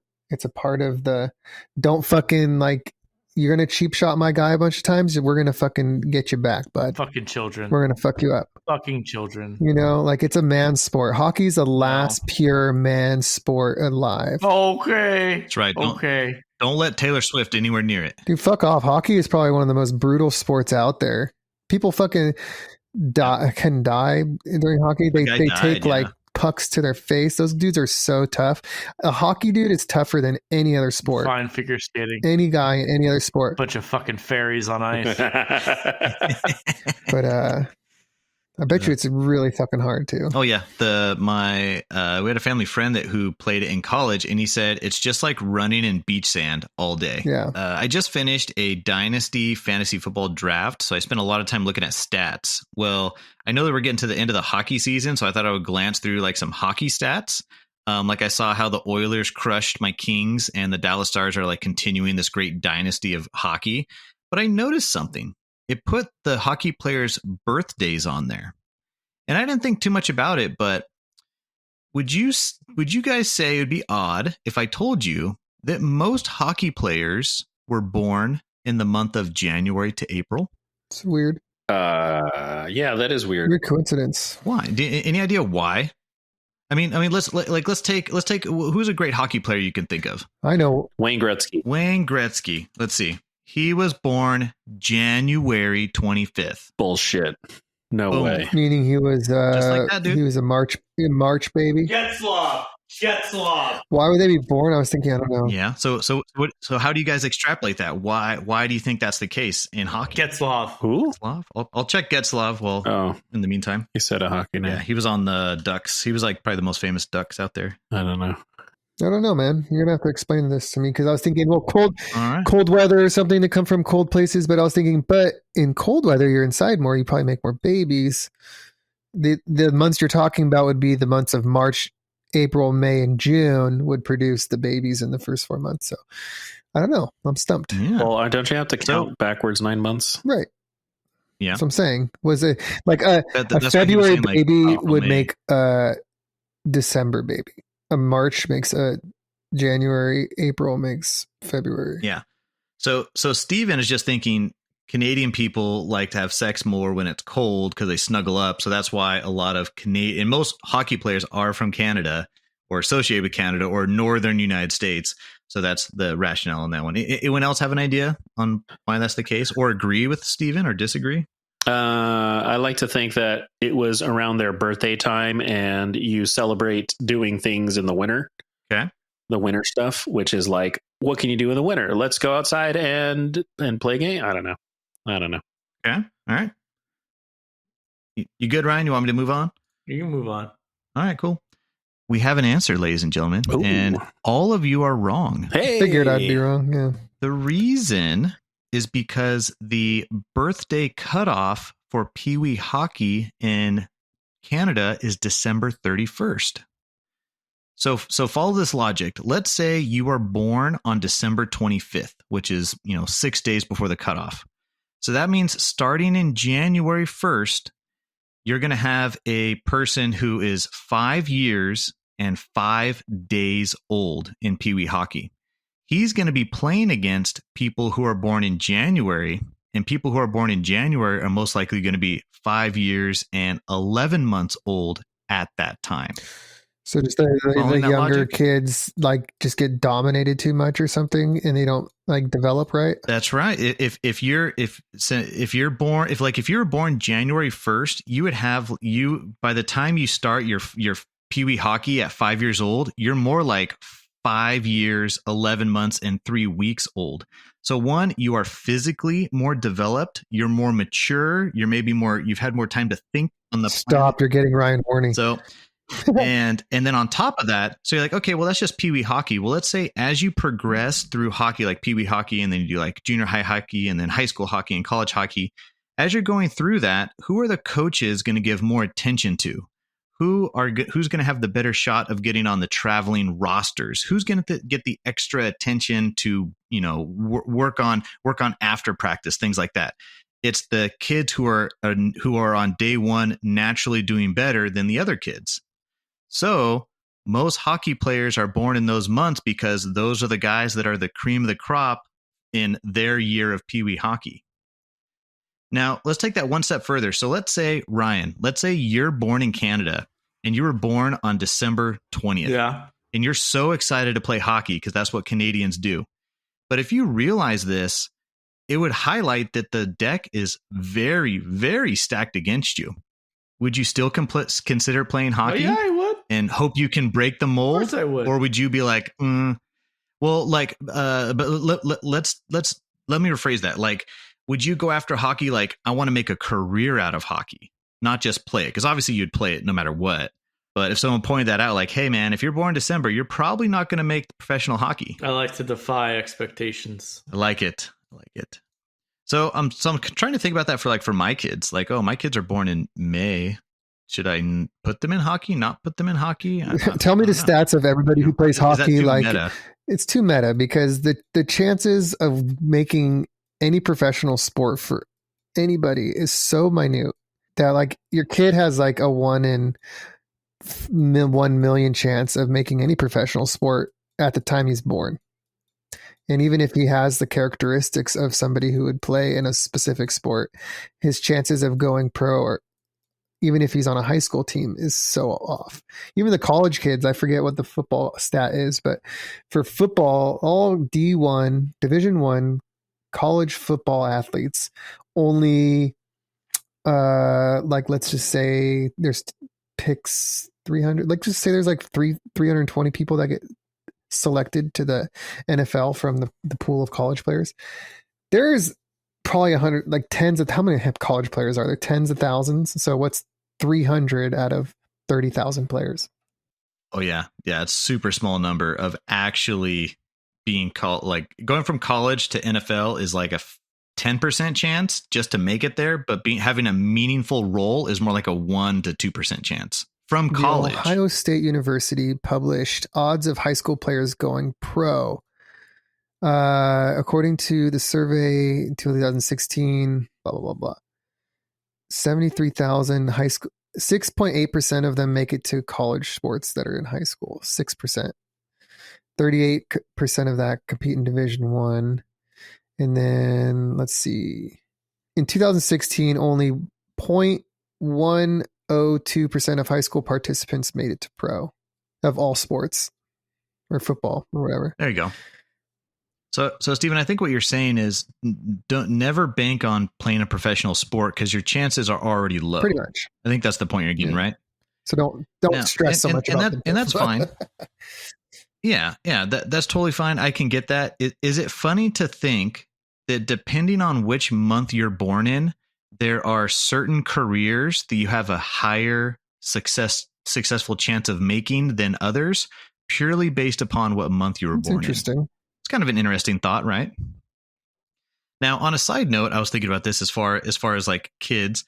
Have you guys noticed, like Ryan, have you noticed that Disney has done away with villains who are like obviously evil, and instead they're more focusing on human conflicts and the drive to overcome. No, I haven't noticed this. No, you haven't noticed that? Like, how many Jafars are you seeing? Right? You know, you're doing like the.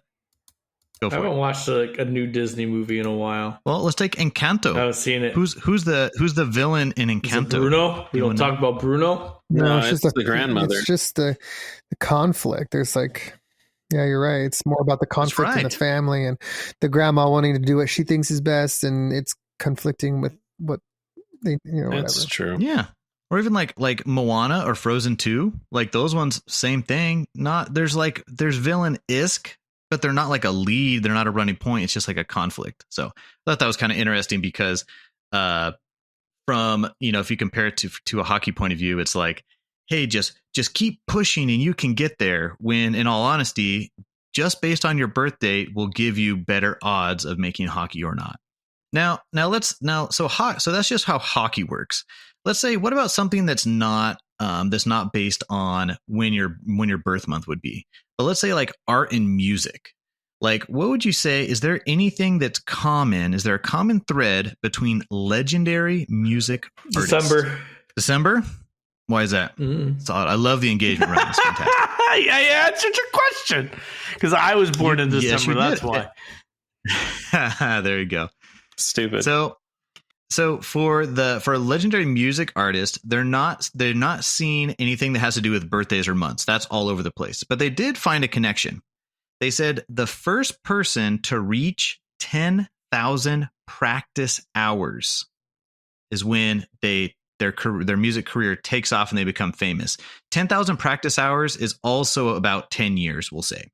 So, but the concept is like, let's say if you play a violin in elementary school, you're practicing like 1 or 2 months or 1 or 2 hours a week. You get into junior high, maybe you're practicing like 2 or 4 hours a week. You get into high school, now you're starting to practice like 8 hours a week. You get into college, you're starting to practice like 30 hours a week, and it just keeps progressing. And they said the common thread is whatever task you're doing or whatever thing you're working on, when you get to about 10,000 hours, which typically takes around 10 years, that's when you become like the master of it and you really start to take off like Mozart and all those other big guys. So it made me think, who is a really fancy Beatle, or who's a very fancy band that is similar to that? And the example in the book was the Beatles. They said in 1960, there was a struggling high school rock band, and they got an offer to play at Indra, a strip club in Hamburg, Germany. Now, pause for a moment. Why on earth do strip clubs in the 1960s need a band? I don't know. Any ideas? So in Germany, 1960, there's no internet or anything like that. Like, it's just a building. So as people walk by, the strip club needs a method to draw people into their strip club. Once they're inside, they'll spend some money and they'll be good to go. Especially if there was a bunch of other strip clubs, like how are you going to differentiate yourself? So this Indra strip club had this idea of, I'm going to hire a band and that band's going to play and people are going to hear music. They're going to come in. So the Beatles get hired for this. Their job was to play 8 hours per day, 7 days a week. Have you ever heard a band play for 8 hours a day? No. No. Like, not even from a practice point of view. And with this, I mean, the Beatles, they were up on stage. They probably cut it up into 2 4-hour segments or 3 3-hour segments, like kind of something like that. But they just had to straight up play, meaning they had to play every song they were aware of. They had to play covers. They had to play all these different things. But the thing was, they started racking up hours of playtime, of performing time, stage time, and it was 7 days a week. So they said in one of these, let's see here, they in a year and a half, they played 270 nights for 8 hours.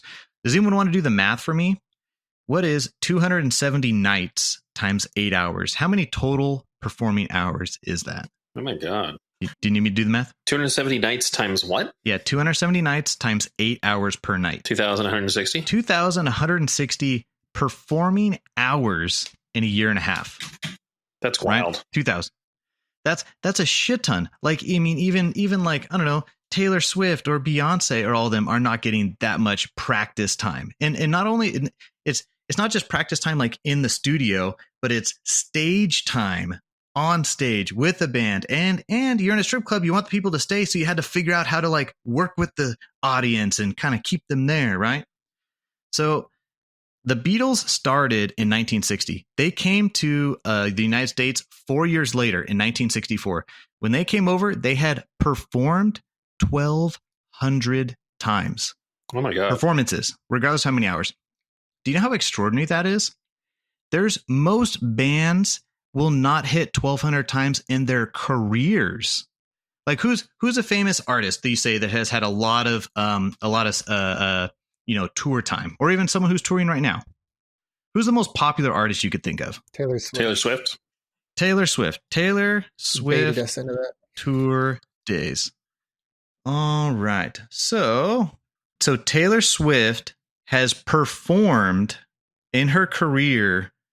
We're looking at maybe like 500 times, I would say, in her career, in her like 15-year career that she's going on right now, 500 times. So she's at less than half of the Beatles, and she's been around for 15 years. And the Beatles performed 1,200 times in their first 4 years of existence.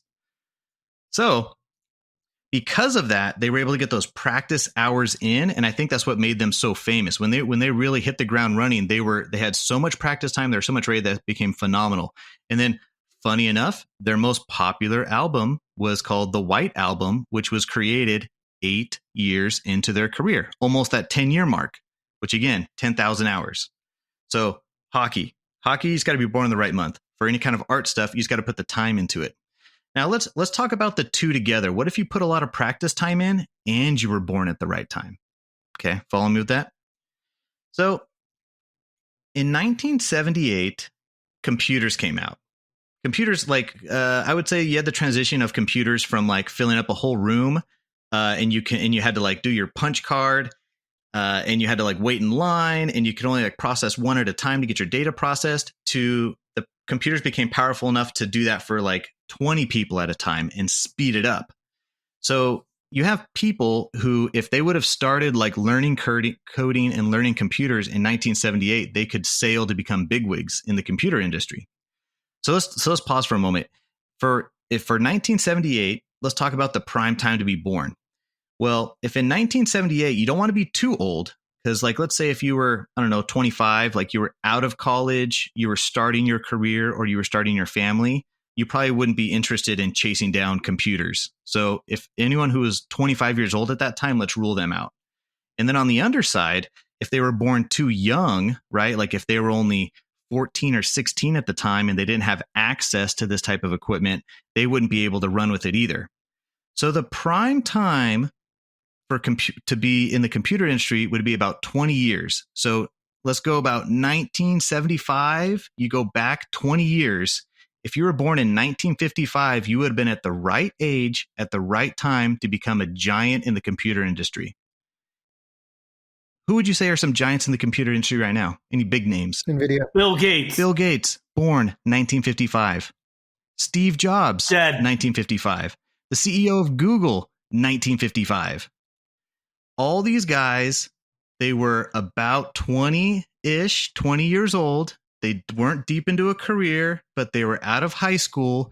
They saw computers were on the rise, and they put in their 4,000, 5,000, 6,000 hours of practice time learning coding. And those people became successful in the computer industry. So that was a combination of being born at the right time and putting the effort in at the right time.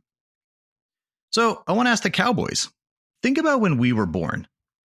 What would you say what are some things that people born 10 years before us were too early for? And we'll talk about people who were born 10 years after us, what they were too late for. Video games.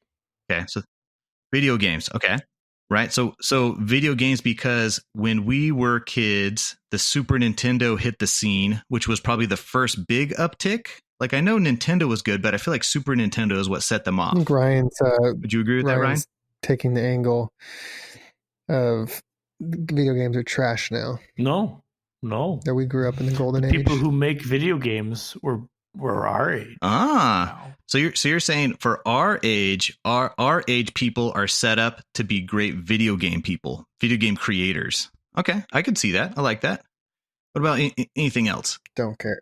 I was thinking about this. I was thinking about like stockbrokers, right? Like people who were born 10 years before us.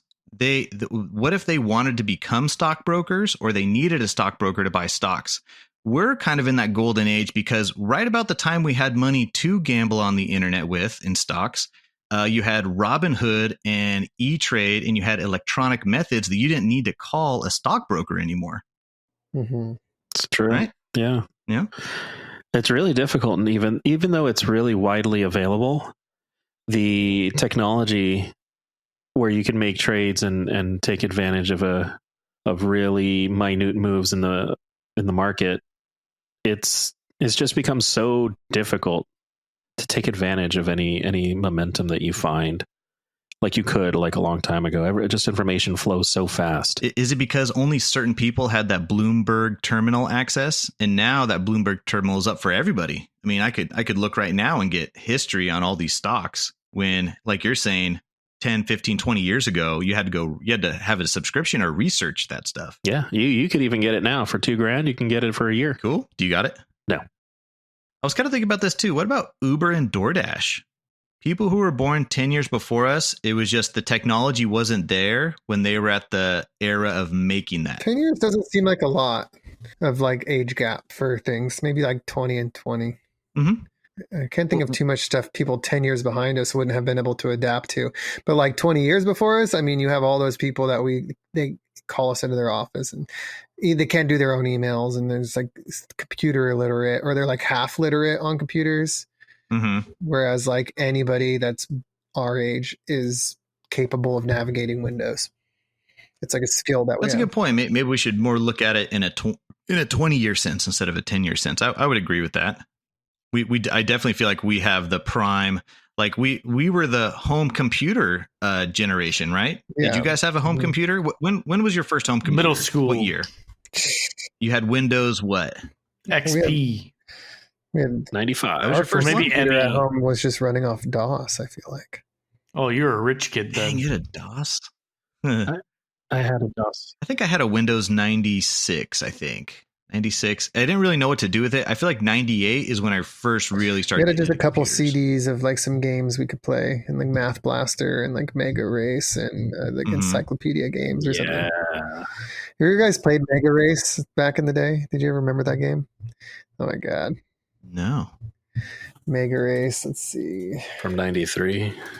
Oregon Trail. Yeah, from 93. Right. I never There were played that like game. legit computer labs at school, The right? narrator on Mega Race was ridiculous. I never played the Oregon Trail. I really liked Mavis Beacon. Mavis Beacon typing? Yes, that was my favorite video game. I hated that. Why? When you're like driving down the road and you got something wrong and like a bug squished on the screen. Are we talking about the same Yes, game? Mavis Beacon typing. I remember this. There's this With that game- like bald There was lady? a game where like you were driving a car and you like had to type whatever it came up there, and every time Oh, you're typed talking it- about like a typing you game. typed the wrong word in and a bug squished on the windshield. Those are my favorite. It was my favorite game. As I was kind of thinking through this of things before and after, you know what I feel like? I feel like our generation has one foot in the old world of doing things, and we have one foot in the new world of things. Like we remember what it was like not to have a cell phone in high school, Yep. right? Or junior high or whatever. Like we remember what it was like not to have a cell phone, so we appreciate the cell phone we have now. But our kids, they're going to come. I mean, they have iPads at whatever year you start them at, and they're just going to be there. And not only is it an iPad, but it's a touch iPad. Like they didn't have to do the whole like number button thing, which makes me go, "Oh, this touch phone is so nice." Let me right? ask you a question. Chris and Steven, do your kids do this? My kids go up to TV screens and try to touch them. Yeah, but And I try to- teach yeah. a teacher that it's not Yes. touchscreen. Yeah, they still don't get I'm it. teaching Maddie how to use a remote. She's getting pretty good at it. Nice. There you go. I always think it's fun. You know, like we appreciate the new tech because we experienced the old tech. Like we know what a house phone was, so we're like, dude, this cell phone thing is awesome. Yeah. but I feel like this new generation, they're just always going to have a cell phone. It's just how fast is their cell phone going to be? So I feel like there's a difference there. Transition era, or I would say, are we like a transition generation? Yes. You're like saying basically we bridged the gap, and it's true. I mean, literally had nothing when I was born, and got to go through every stage of technology in terms of computers and video games and stuff. I mean, I was a little too young for Atari, but I fully remember playing games on the NES, blowing the cartridges and all that stuff. Yes. And it was like Super Nintendo when it came out. It was like, oh wow, it was amazing, so crazy. Yeah. Actually, my cousin was like, oh, I got a Super Nintendo, and I thought it would be like 5 Nintendos like taped together or something stupid, like my imagination was. Oh, it's gonna be like 5 games. And then you saw N64 come out, and you're like, this is it. This is it. Whoa. It can't get any better than this. This is the pinnacle. This is pinnacle of gaming. How could it get any better? And then polygons did, man. And now we're looking at the newest things. Have you seen like the newest like engines, like Unreal engines or whatever, like the stuff that they're popping out with like AI and stuff, how they can generate like textures and stuff, just so lifelike and it's so seamless. And yeah, you're going to live in a virtual reality soon, and I'm excited for it. That's a callback. I think that's going to be the big thing for our kids. Like they're, I was saying like, hey, they're just going to keep getting the next PlayStation 9, 10, 11, 12, whatever. But the big switch is I think they're going to get the integrated VR in their lifetime, where you more or less figure out how to download into your thing. There's going to be a chip in your brain. brain, and you're going to like tap into like this virtual world where you do most of your shit. People are going to spread out and not like live in such concentrated areas, and people will probably be generally happier because they get to access to more stuff and more experiences. And people will go, wow, I can't believe people used to live like in the real world, like say something stupid like that. Yeah. The real world. People lived in that. That's crazy. You can like die in the real world. Right. It's like you actually had to drive a car, you don't just get in a virtual car and fucking zoom. I actually think about that sometimes, where it's like, we put ourselves in this massive vehicle, right? Well, it doesn't have to be massive, but whatever car you drive, and you go down like 80 miles an hour. How are this many people not getting in a car wreck? It's like statistically amazing, that like, because people get distracted, and cars are great, man. Like so many times my car has alerted me to like stopping. Like it's like an alarm that goes off. It's like when someone stops abruptly ahead of you, or you're distracting, you don't see it. It's like beep, beep, beep, beep, beep. You're like, oh shit. And like saves you. Actually, I was reading something about how like automatic. Don't tell my wife, but it's driving. The self-driving cars threaten the organ donation industry, or like the available organs for donors. So you can do that? What? You can threaten the organ donor industry. Not that it's like profitable industry. I don't know about all that, but the amount of available organs is like predicted to shrink based on self-driving cars, because a lot of those organs come from car crash victims. That's a wild statistic. That is, and it sounds right. It sounds like that's what's going to happen. And the downside is, you better treat that liver good. But the technology is coming up in like, I guess, artificially created organs. That's the thing. So. Oh yeah, stem cell stuff. Eventually, we'll just have like lab grown hearts and stuff. That would be really cool. I think we would have it already by now, but like I think religion and conservative politics like prevented some of that research from happening earlier. Yeah, they weren't too happy with the stem cell thing. Not fans. So playing God is not cool with some people.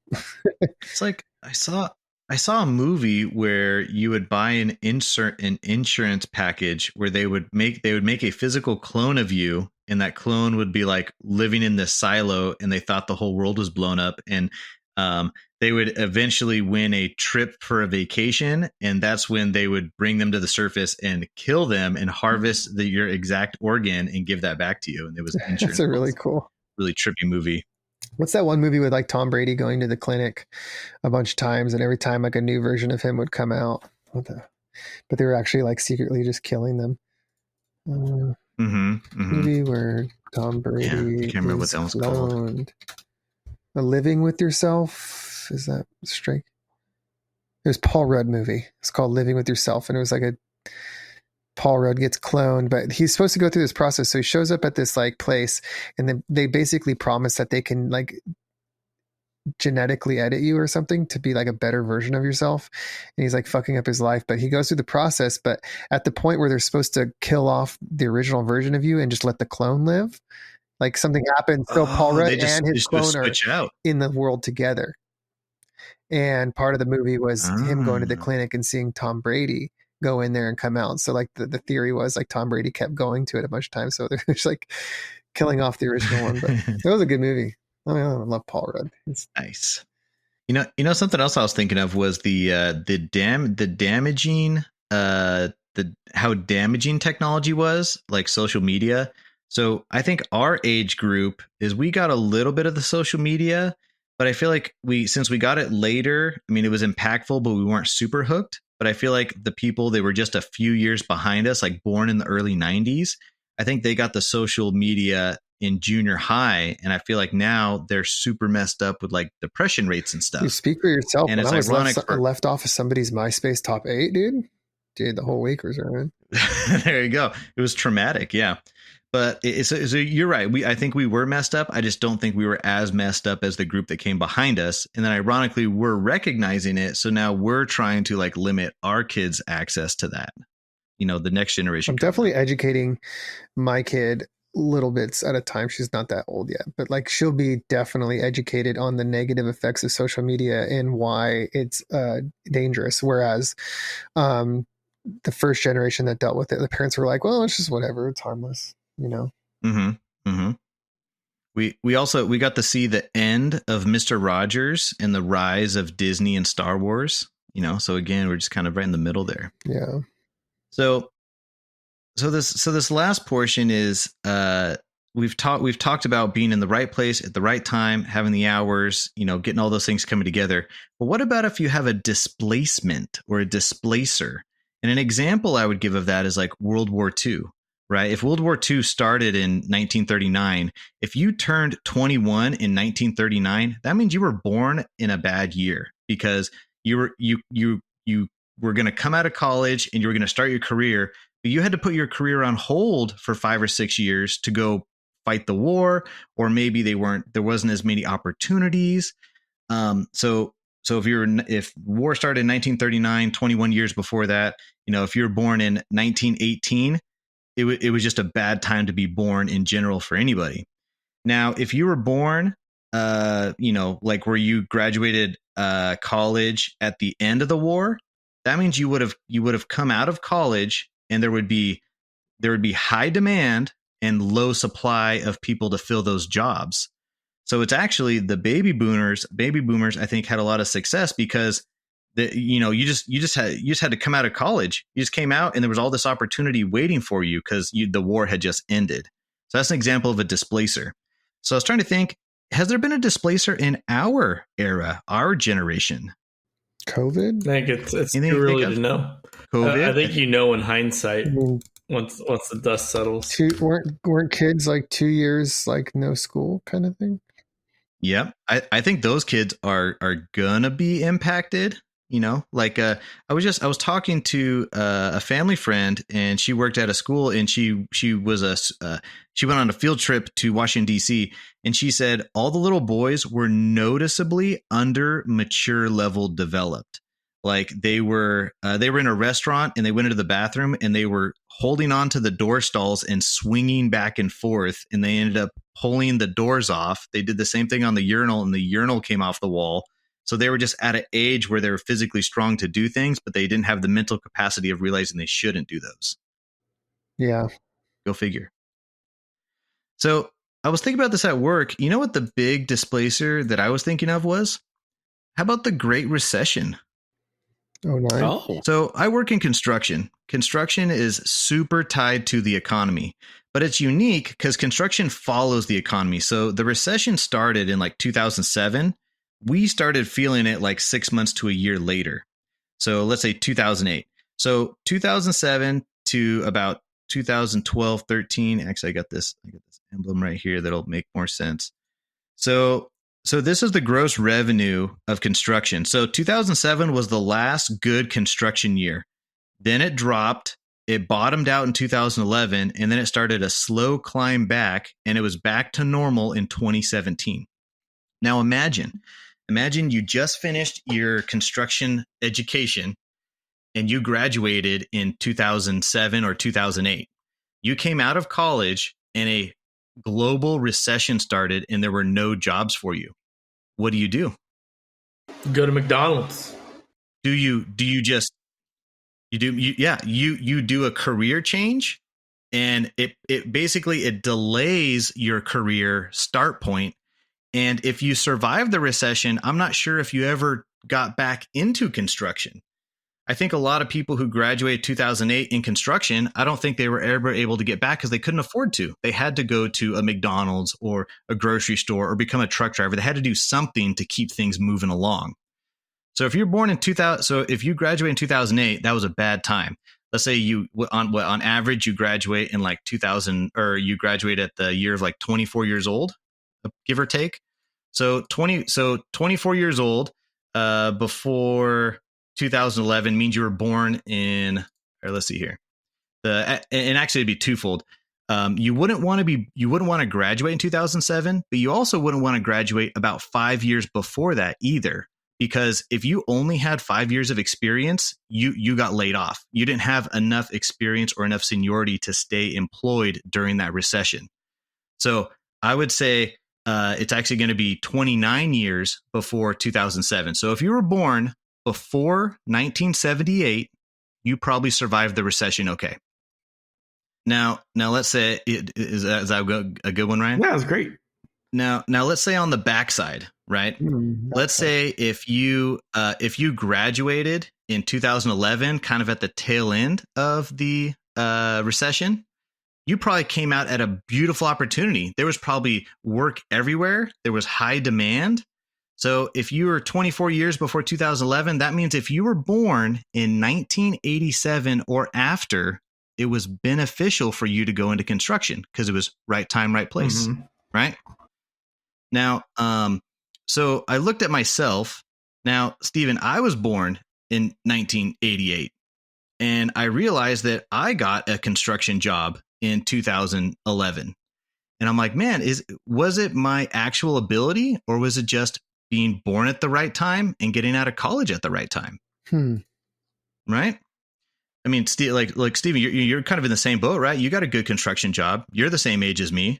Like we're both cruising because we got into the career market at the right time. Definitely did. We got in at the tail end of the recession when things were starting to heat up. So there was like room to grow. And we didn't have to delay our careers. Like we graduated, we went right into it. We didn't graduate and wait a few years to get employed or anything.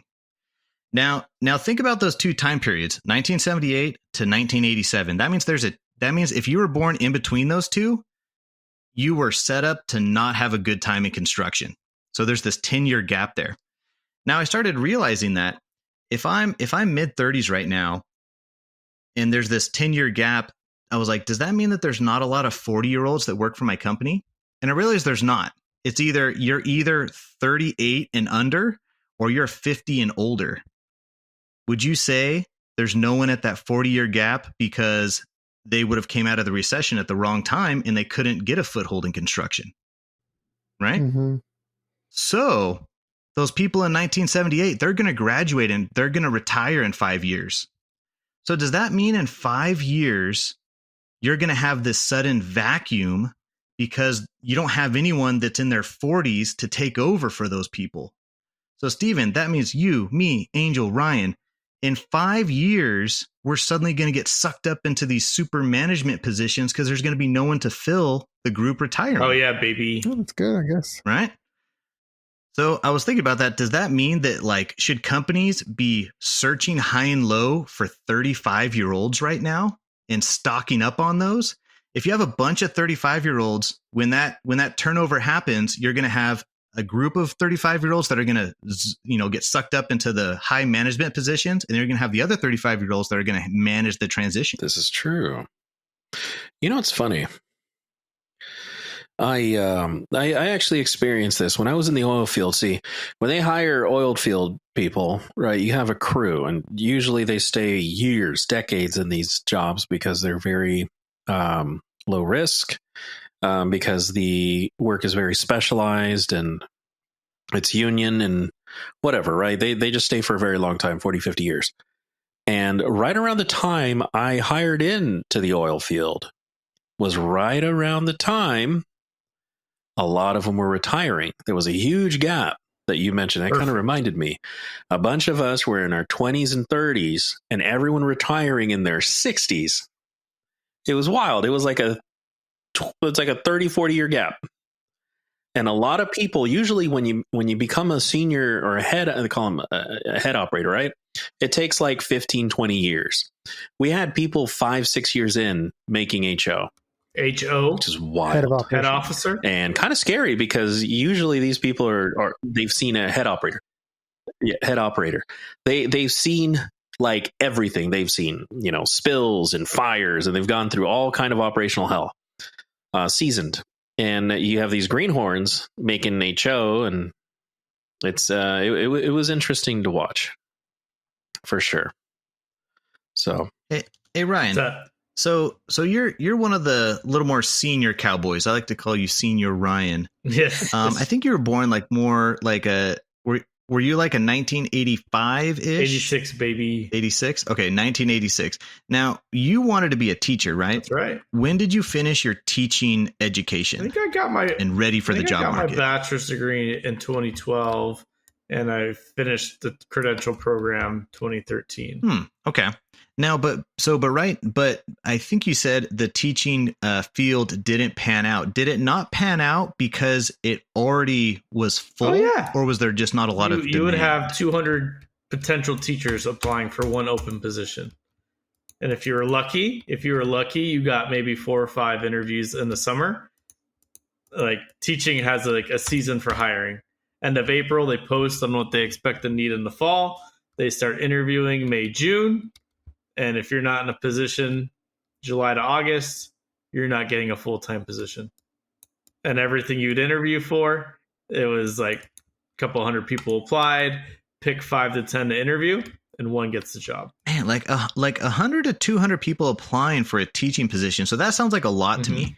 Would you say 2011, 12, 13 aside, like if you were just to take a normal year, like maybe 2024 is a normal year, would you say there's still 100 to 200 people applying, or was the 100 to 200 at that time, was that a larger than normal group of people trying to get that job? I wouldn't say it was larger than normal. I think at that time, because the entire time I was going to school, they're like, oh, there's going to be a teacher shortage in X amount of years. And they kind of said this for like a decade, and it never seemed to happen.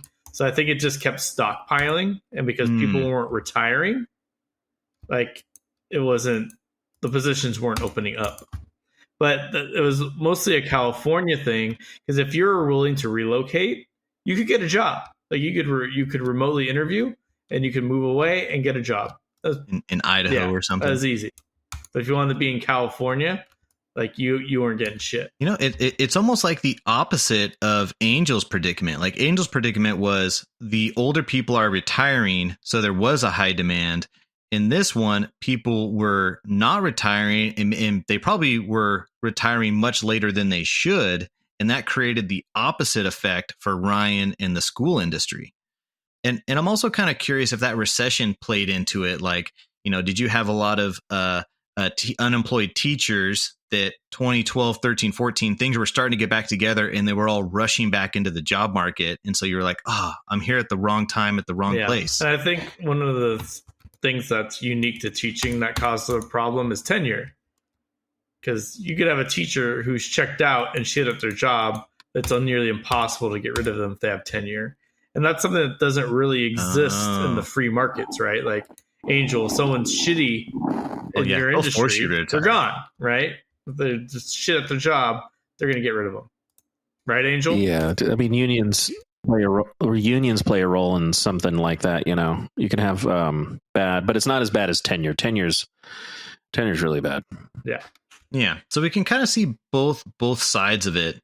And then would you guys, so all of us, we've been, let's stay on Ryan for a minute. So Ryan's thing in the teaching industry just didn't pan out. and we've looked at a few different angles. Was it because of the year he was born? Was it because of the recession? There's pieces in there we're not exactly sure.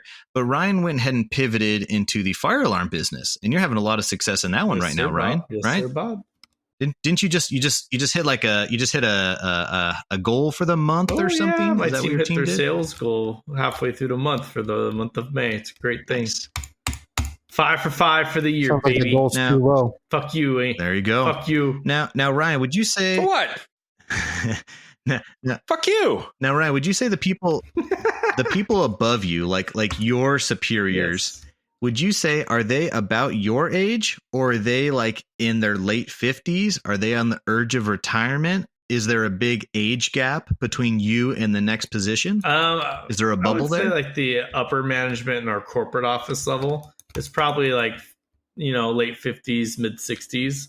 And the middle management people like me are, 30s, 40s. So see, you got a bubble there too. So in 5 years, when those top end people retire, they're going to grab you and all the other, you're going to be like mid 40s at that point. And they're going to say, hey, you're mid 40s and I need you to be the top dogs at these companies because they didn't hire anybody for 10 years. Yeah. I mean, we're hiring all the time, but Yeah, but you're not hiring for that position. You hire at the bottom and bring them up, right? yeah, we're very much about promoting from within. Yeah. Well, it's definitely more economical to do that too. I don't see a lot of success stories about bringing in a vice president from another company. Like even at my company, I didn't see that pan out very well. Now all of us here, we've been in our like major careers, I would say for like 10-ish years, maybe a little less, maybe a little more. Would you say in the last 5, maybe 5 years, do you guys feel like your expertise level like leveled up or prestiged?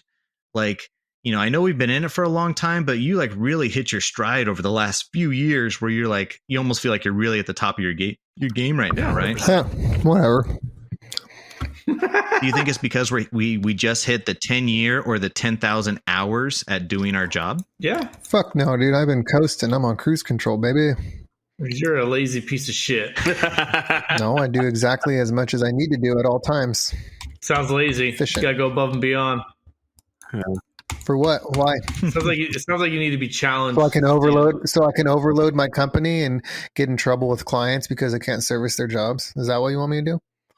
Or do I want to hit like peak performance? Figure out your efficiencies. What do you mean? I am very Steven, I think efficient. you're looking at this wrong. Be better. Yeah, Steven, I think the better way to say it is you're coasting right now because you prestiged and you do your job That's so what I tell well people. that you have I'm the coasting ability because to I know coast. exactly how to do my job. And when you spent so much Yeah, time doing you've it, hit that it's level easy. now. And why should you make it more challenging if there's no reward? I don't have a business owner. I don't work for a business owner that wants to expand. So there's no reason for me to like go sell a bunch more work. I'll just overload and stress everybody out and cause problems. Sounds like you need a sales manager, interesting. Steven. What are you talking about? Here's what I think, because you can get comfortable and it sounds like you're happy in your position, but generally it's the different kind of people, right? If you're well driven and you think bigger, you're like, okay, well, I've become this big fish. It's generally understood you should not be the big fish in the pond. You shouldn't be the biggest. You should find another pond to grow and continue growing. There's people who really want to grow and there's people who really don't. So I don't want to grow. I want to go home at 4 or 5 o'clock at night. yeah, because your priorities are different. You want to be around family. You lack ambition, Steven. I'm disappointed in you. Ambition. Those fighting words. Yeah. Well, That's my why I ambition jumped is to go home and be a good dad. So You should take a page out of Steven's Ash. preparing for the hostile Take a page out of takeover. Ash Ketchum books, Steven. Be the very best. Ash Ketchum can suck my cack. Yeah. Nice. You're gonna make me want to cry, bud. Nice. I want There to you go. Yeah, Angel, put some more of that on there. I'm gonna have to for Steven. Yeah. So know what. to close this out, I feel like just taking a minute to look at these things, like is it important to put the effort and the energy in there? Yeah, I think so. I think it's important to get to that 10,000 hours. Is it also unique that just based on when you were born, there's some things that are going to be working well for you and some things that aren't? Like I personally think I'm realizing that I'm being successful in construction because I was born at the perfect age to be successful in construction, just like Bill Gates was born at the perfect age to be successful in computers. But obviously, don't leave it at just that. Take the 10,000 hours with it. So to all the CoinOp-ians out there, maybe you're going through that struggle. You're hitting like the 6,000 hour mark right now. And you're like, dude, this sucks. Why is it so difficult right now? Just keep pushing, man. Get to that 10,000, get to that 10 years, and take a look at your situation and see kind of how things have panned out and see if you can identify that there's going to be turnover in 5 years and start taking some management skills so that you can be ready for that takeover to get to vacuum you up in 5 years. So that's my 2 cents. Way to go, Chris. All I gotta say about that is, like my dad would always say, life's not fair. Get over it. Yeah. Whenever you're born, what month, what year, whatever, there's going to be shit that's fucked up, and there's nothing you can do about it. We probably fucked up the world for all of our kids, for all we know. But it's not their fault. But they should get over it. Adapt. It is what it is. Adapt and survive. Mad Max, baby. Furiosa. Yeah. The message I always say is you deserve everything you accept. So I think that plays well. That could go both ways, Angel. I know. I realize you could accept good or bad things that way. That makes sense. And you deserve everything that comes with it. All right, gentlemen, we're good, Chris? Mm-hmm. All right, yeah, very good. I really enjoyed that, Chris. It brought us down a really interesting rabbit hole. I couldn't follow a lot of it because it was very complicated, but I enjoyed it, and I know I'm going to enjoy it later editing because every time I do... Excuse me. What'd you say to me? I can't look at you right now because I reapplied menthol. I shouldn't have done that. What? But why? Take some smelling salt. It'll help you out. Fuck, man, I'm gonna have to pop another smelling salt. You're making me pop another smelling Angel's salt. Gonna die from just rubbing his face with chemicals for 3 hours for no goddamn reason. Yeah, I want to know the reason here. What's going on, bud? Just sitting there playing with. I assume you just want to stay awake. Can't find. Oh, here we go. Fuck. All right, this will wake me up. All right.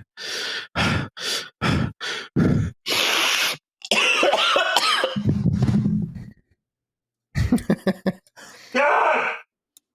Fucking retard. All right, thanks, Chris. Oh, he's a retard. All right, ladies and gentlemen, thank you so much for sticking it out with us. For this episode, go ahead and email us at coinopcowboyspod@gmail.com. We're going to go ahead and go out. Oh, God, this stings. In the perfect order. And we're going to kick it off with everyone's favorite cowboy. Who was it? Chris. Thank you, Angel. Angel, I'm over here. 4 fingers. Yeah. Looking rough over there. Well, hey, CoinOp-ians, I appreciate you sitting here with me. I was very happy to look into this stuff and get this prepped up and going. And I'm glad I was able to talk with you guys and share those thoughts. I really enjoyed that. I'm hoping to get these decisions were made segments coming back. And I hope everyone enjoyed it. I had a good time. Enjoy you listening to us. Write in. Let us know what you think. We'll see you. How come Chris gets to do his segments though? I don't get to do mine. You did do your segment last week. You said you wanted to talk about fast food, and that's what we talked about. This is true. In ages, we'll do it. Spooky. Say, hey, I want to do. The thing is, it's a segment. central theme that we all can pitch in on. So you can can pitch a spooky theme, and we can all pitch on it. Yeah, we'll jump on that with you. Absolutely. Thank you, Chris. Next up in the perfect closing order. Fuck you, Angel. Next up in the perfect closing order, Steven. Well, everybody. It's that time of the day to ride off into the sunset.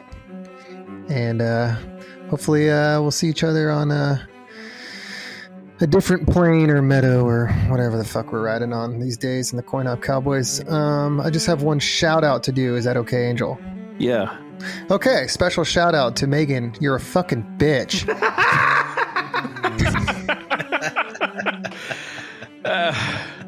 He didn't mean that. Short, all right. Sweet, to the point. He didn't mean that. I swear he didn't mean that. Oh, I meant it. Oh, shit. All right. Well, thank you, Stephen. As enthusiastic I hope as you always. have fat pepperoni nipples, salami nipples, not even pepperonis, too small. I hope you have big old fucking pancake nipples. Then they're hairy, nobody wants to touch you, and you go disappoint your parents some more, you bitch. I'm glad to hear you turned a corner on that one, Steven. Sounds very helpful. Whatever, ChatGPT doesn't have feelings, so Megan's fine. Note to audience: Oh, don't get on Steven's bad side. All right, take some Tums. All right, Although we do have last, some listeners that like pancake nipples, so you'll be fine. last but certainly not least, Ryan. Well, CoinOp-ians, sad to say goodbye to you all. Just know whenever Angel decides to finally publish another episode, you'll get to join us again then. And Carl, pay your employees right so they don't have to fucking steal bread to feed their fucking families, So you sad. piece of shit. You're probably We'll gonna get get fired. sued, Carl, for firing that person. So be ready. When someone walks in with an envelope, they're coming to serve you. Be suspicious, no matter what. Don't give up, Carl. You do it for 10 years, you'll have a 50-cent raise and it'll be easier. So keep it up, Carl. Okay, goodbye, everybody. Bye. All right. And with that, we're out. What about you, Angel? You didn't say bye.